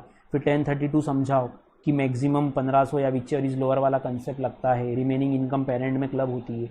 ये थ्योरी अगर आपने नहीं लिखी तो वो मार्क्स नहीं देगा। और अगर आप MCQ सॉल्व कर रहे हो तो रफ में कर देना, फिर आपको कोई दिक्कत नहीं है, फिर तो कोई दिक्कत ही नहीं है, आप आराम से ये रफ में कर सकते हो। ये हो गया आपका क्वेश्चन 1। चलिए अब इसमें एक इंपॉर्टेंट बात ध्यान रखना, क्वेश्चन में ये नहीं बोला था कि चाइल्ड कैसे। देखो उन्होंने अजम्पशन क्या लिया कि ये कंसेप्ट काय का है, माइनर चाइल्ड का है। क्यों, देखो इधर यहाँ कहाँ लिखा था 4 चिल्ड्रन लिखा था, ये कहाँ लिखा कि वो बच्चे माइनर है। यहाँ जरूर लिखा था माइनर चिल्ड्रन, पर ये नहीं बोला कौन सा माइनर है कौन सा मेजर है। तो उन्होंने पहला अजम्पशन क्या लिया, ये समझदारी दिखाई, अपन भी दिखा सकते हैं। एक सबसे इंपॉर्टेंट बात और सबसे प्यारा वर्किंग नोट बेटा ये वाला है। बताओ ये सबसे अच्छा वर्किंग नोट क्यों है? This is the first year, ये वाला वर्किंग नोट सबसे बेहतरीन वर्किंग नोट क्यों है? This is the first year जिसमें क्लबिंग प्रोविजन लगे। बताओ ये लाइन क्यों लिखी, बताओ ये लाइन क्यों लिखी? सर अगर ये लाइन नहीं होती तो मैं शायद मिस्टर शर्मा में ऐड नहीं कर पाता। क्यों? हमने पढ़ा था सर कि एक बार जिसमें क्लब हो जाएगा हर साल उसी में होगा। तो देखा जाए तो ये बहुत बेहतरीन वर्किंग नोट है। लिखो मोस्ट इंपॉर्टेंट वर्किंग नोट है मेरा कि ये इनकम मिस्टर शर्मा में जा रही है और ये पहला साल है। क्या मतलब सर? अगर मैं अजम्पशन ले लूं कि लास्ट ईयर मिसेस शर्मा में ऐड हुई थी इनकम तो फिर इस बार भी मिसेज शर्मा में ही ऐड होगी। तो this is the most important working note, this is the first year of clubbing, this is the first year of clubbing. ये तो आपको लिखना ही है स्किल वाला तो। और मिस्टर शर्मा की इनकम ज्यादा है, देखो इधर यहां लिया है मिस्टर शर्मा, अपन ने मन से वर्किंग नोट डाला है ये भी कि मिसेज शर्मा की इनकम कम है और मिस्टर शर्मा की इनकम ज्यादा। और सबसे इंपॉर्टेंट वर्किंग नोट तो बेटा ये वाला है कि this is the first year. ये दो वर्किंग नोट आपका नॉलेज शो करते हैं कि आपने ढंग से इनकम टैक्स पढ़ा है, as per module, as per discussions, आपने ध्यान से लेक्चर्स को सुने हैं मेरे। क्लियर? चलिए अब अपन देखते हैं क्वेश्चन 2। ये क्वेश्चन में बहुत सारे पॉइंट है, कोई घबराने की जरूरत नहीं है, बहुत सारे पॉइंट है तो भी आपके लिए क्वेश्चन बहुत इजी है। आपसे दोनों की इनकम पूछी गई है, मिस्टर ए, मिसेज ए और माइनर चाइल्ड की। फॉर्मेट वही रहेगा, 4 कॉलम बनाएंगे हम, एक पर्टिकुलर्स, एक मिस्टर ए, एक मिसेज ए और एक माइनर चाइल्ड। और जैसे जैसे जो जो इनकम जहाँ जा रही है वहां रख देना, आखिरी में सबसे माइनर चाइल्ड की इनकम ऐड करना। इस क्वेश्चन को करने में करीब करीब आपको 12 मिनट लगने चाहिए, चलेगा, कोई दिक्कत नहीं, 12-13 मिनट लगते हैं तो भी चलेगा। बहुत आराम से क्वेश्चन पढ़ना बेटा, क्वेश्चन बड़ा लग रहा है वो है नहीं एक्चुअली, एक एक पॉइंट सॉल्व करते जाना, क्वेश्चन सॉल्व हो जाएगा। अगर कुछ प्रॉब्लम आती तो बताना। और इस क्वेश्चन को इंपॉर्टेंट टिक करना क्योंकि इसमें हर तरह का वर्किंग नोट उन्होंने दिया हुआ है। देखो सेक्शन 60 भी दिया हुआ है, सेक्शन 64(1)(2) भी दिया हुआ है, 27(1) ये हाउस प्रॉपर्टी का सेक्शन दिया हुआ है। बहुत अच्छा क्वेश्चन है ये, लिखो इस क्वेश्चन को, इंपॉर्टेंट, इसको रिपीट करके जाना है आपको। और देखो ये नोट जो मैंने आपको बताया कि रिसीवर के लिए ध्यान रखना, सेक्शन 56 to 10 लग भी सकता है, टैक्सेबल हो भी सकती है चीजें, तो बहुत बेहतरीन ये क्वेश्चन है। 64(1)(a) का भी इसमें पॉइंट आ गया। क्लियर? चलिए तीसरा क्वेश्चन देखते। Mister A has gifted a house property. ओहो, क्या गिफ्ट किया है? हाउस प्रॉपर्टी गिफ्ट की है, valued at ₹50 lakh to his wife Mrs B. Mrs B को क्या गिफ्ट किया? House property. कितने का? 50 लाख का। और मिसेज बी ने ये गिफ्ट दे दिया मिसेज सी को, देयर डॉटर इन लॉ।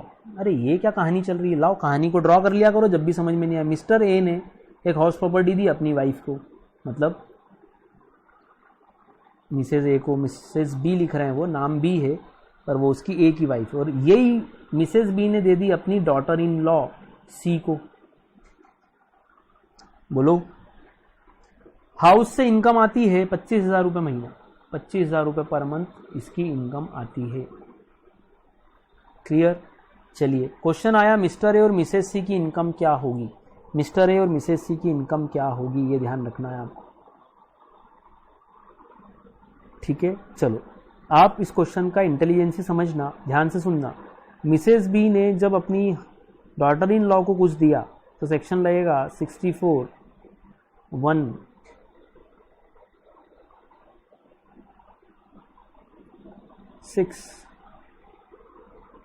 64(1)(6) लगेगा अगर डॉटर इन लॉ का केस है तो। और मिस्टर ए ने ये हाउस मिसेज बी अपनी वाइफ को दिया बिना कंसिडरेशन के, तो सेक्शन लगेगा 27(1) हाउस प्रॉपर्टी का डिम्ड ऑनर का। बोलो, हाउस प्रॉपर्टी का सेक्शन लग गया ना, क्योंकि देखो पहली लाइन में लिखा था हाउस प्रॉपर्टी। अब देखो इसमें दो केस हो रहे हैं, एक केस हो रहा है किस किस का? मिस्टर ए और मिसेज बी का, और दूसरा केस हो रहा है किस किस का? मिसेज बी और डॉटर इन लॉ का। अब क्वेश्चन है क्लबिंग प्रोविजन किस पे लगेंगे? देखो अपने को लगता है sir deemed owner mister A है तो रेंट की इनकम मिसेज बी की जो है वो चली जाएगी मिस्टर ए के पास, पर एक प्रॉब्लम है कि मिस्टर ए को डिम्ड ऑनर तो मान सकते हो, पर एक प्रॉब्लम है कि मिसेज बी ने वही घर किसको दे दिया? डॉटर इन लॉ को, तो इनकम किसके पास शिफ्ट हो गई? डॉटर इन लॉ के बाद। मिसेज बी के पास तो इनकम ही नहीं है।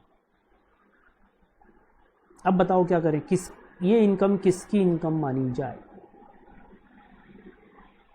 कहने का मतलब क्या है? कहने का मतलब ये है बेटा, ये क्वेश्चन बहुत जबरदस्त है, इसमें आपको पहले डिसाइड करना है कि आप कौन सा सेक्शन लगाना चाहोगे।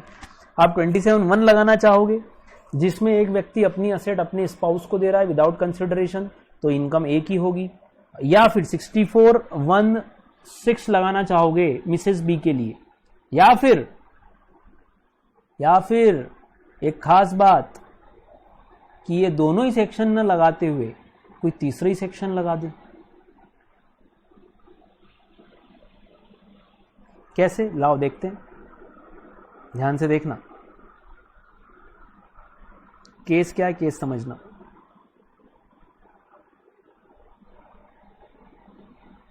ध्यान से देखना। मिस्टर ए ने अपनी वाइफ को एक घर दिया, तो अपन जानते थे कि ये इनकम किस में क्लब होगी, ए में ही क्लब होगी।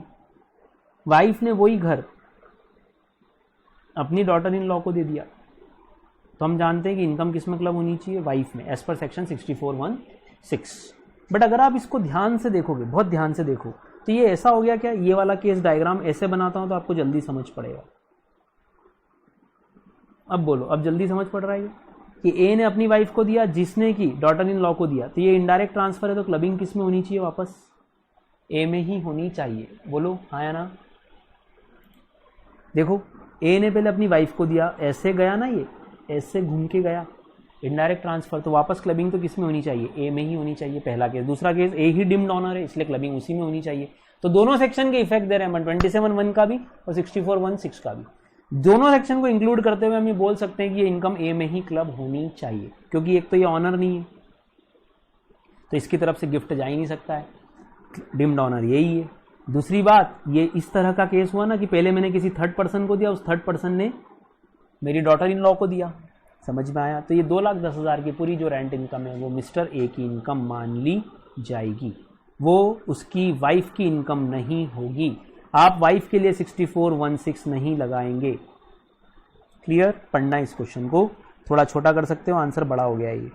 अच्छा, रेसिपेंट की बात करते हैं। डॉटर इन लॉ के लिए कौन सा सेक्शन सर, वो 56(2)(10) लगना चाहिए, पर ये एग्जम्प्ट है क्योंकि ये किससे आया है, गिफ्ट। ये गिफ्ट आया है सर रिलेटिव से, इसीलिए डॉटर इन लॉ के लिए कुछ भी टैक्सेबल नहीं होगा। चलो ओके सर, ठीक है, ये नोट सब पढ़िएगा, बहुत अच्छा दिया हुआ है। तो ये हो गए हमारे 3 इलस्ट्रेशन। यहाँ तक का बहुत सारा पार्ट मैंने आपको यहाँ कवर करवाया, जिसमें हमने करीब 6-7 सेक्शन कवर किए। तो सबसे पहले इनको खत्म करें, इनके क्वेश्चंस देखें। मैं सेकंड पार्ट में आपको कुछ और जो क्लबिंग प्रोविजन की 2-3 बातें हैं वो डिस्कस करेंगे और ये चैप्टर एंड हो जाएगा। क्लियर? अपन ने सारी इंपॉर्टेंट बातें देख ली, क्रॉस ट्रांसफर देखना है बस अपने को, ठीक है। चलिए कल फिर मिलते हैं नए लेक्चर के साथ, तब तक अपना ध्यान रखिएगा, स्टे एट होम। और हाँ बेटा, ये चैप्टर ईजी है, आई एम एक्सपेक्टिंग कि आप फटाफट इस चैप्टर को खत्म कर दो।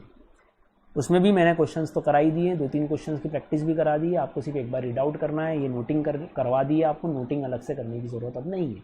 आप रीडिंग ले लीजिएगा, अपने जो भी मॉड्यूल आपके पास है या जो भी बुक आपके पास है उससे आप पढ़ सकते हैं। क्लियर?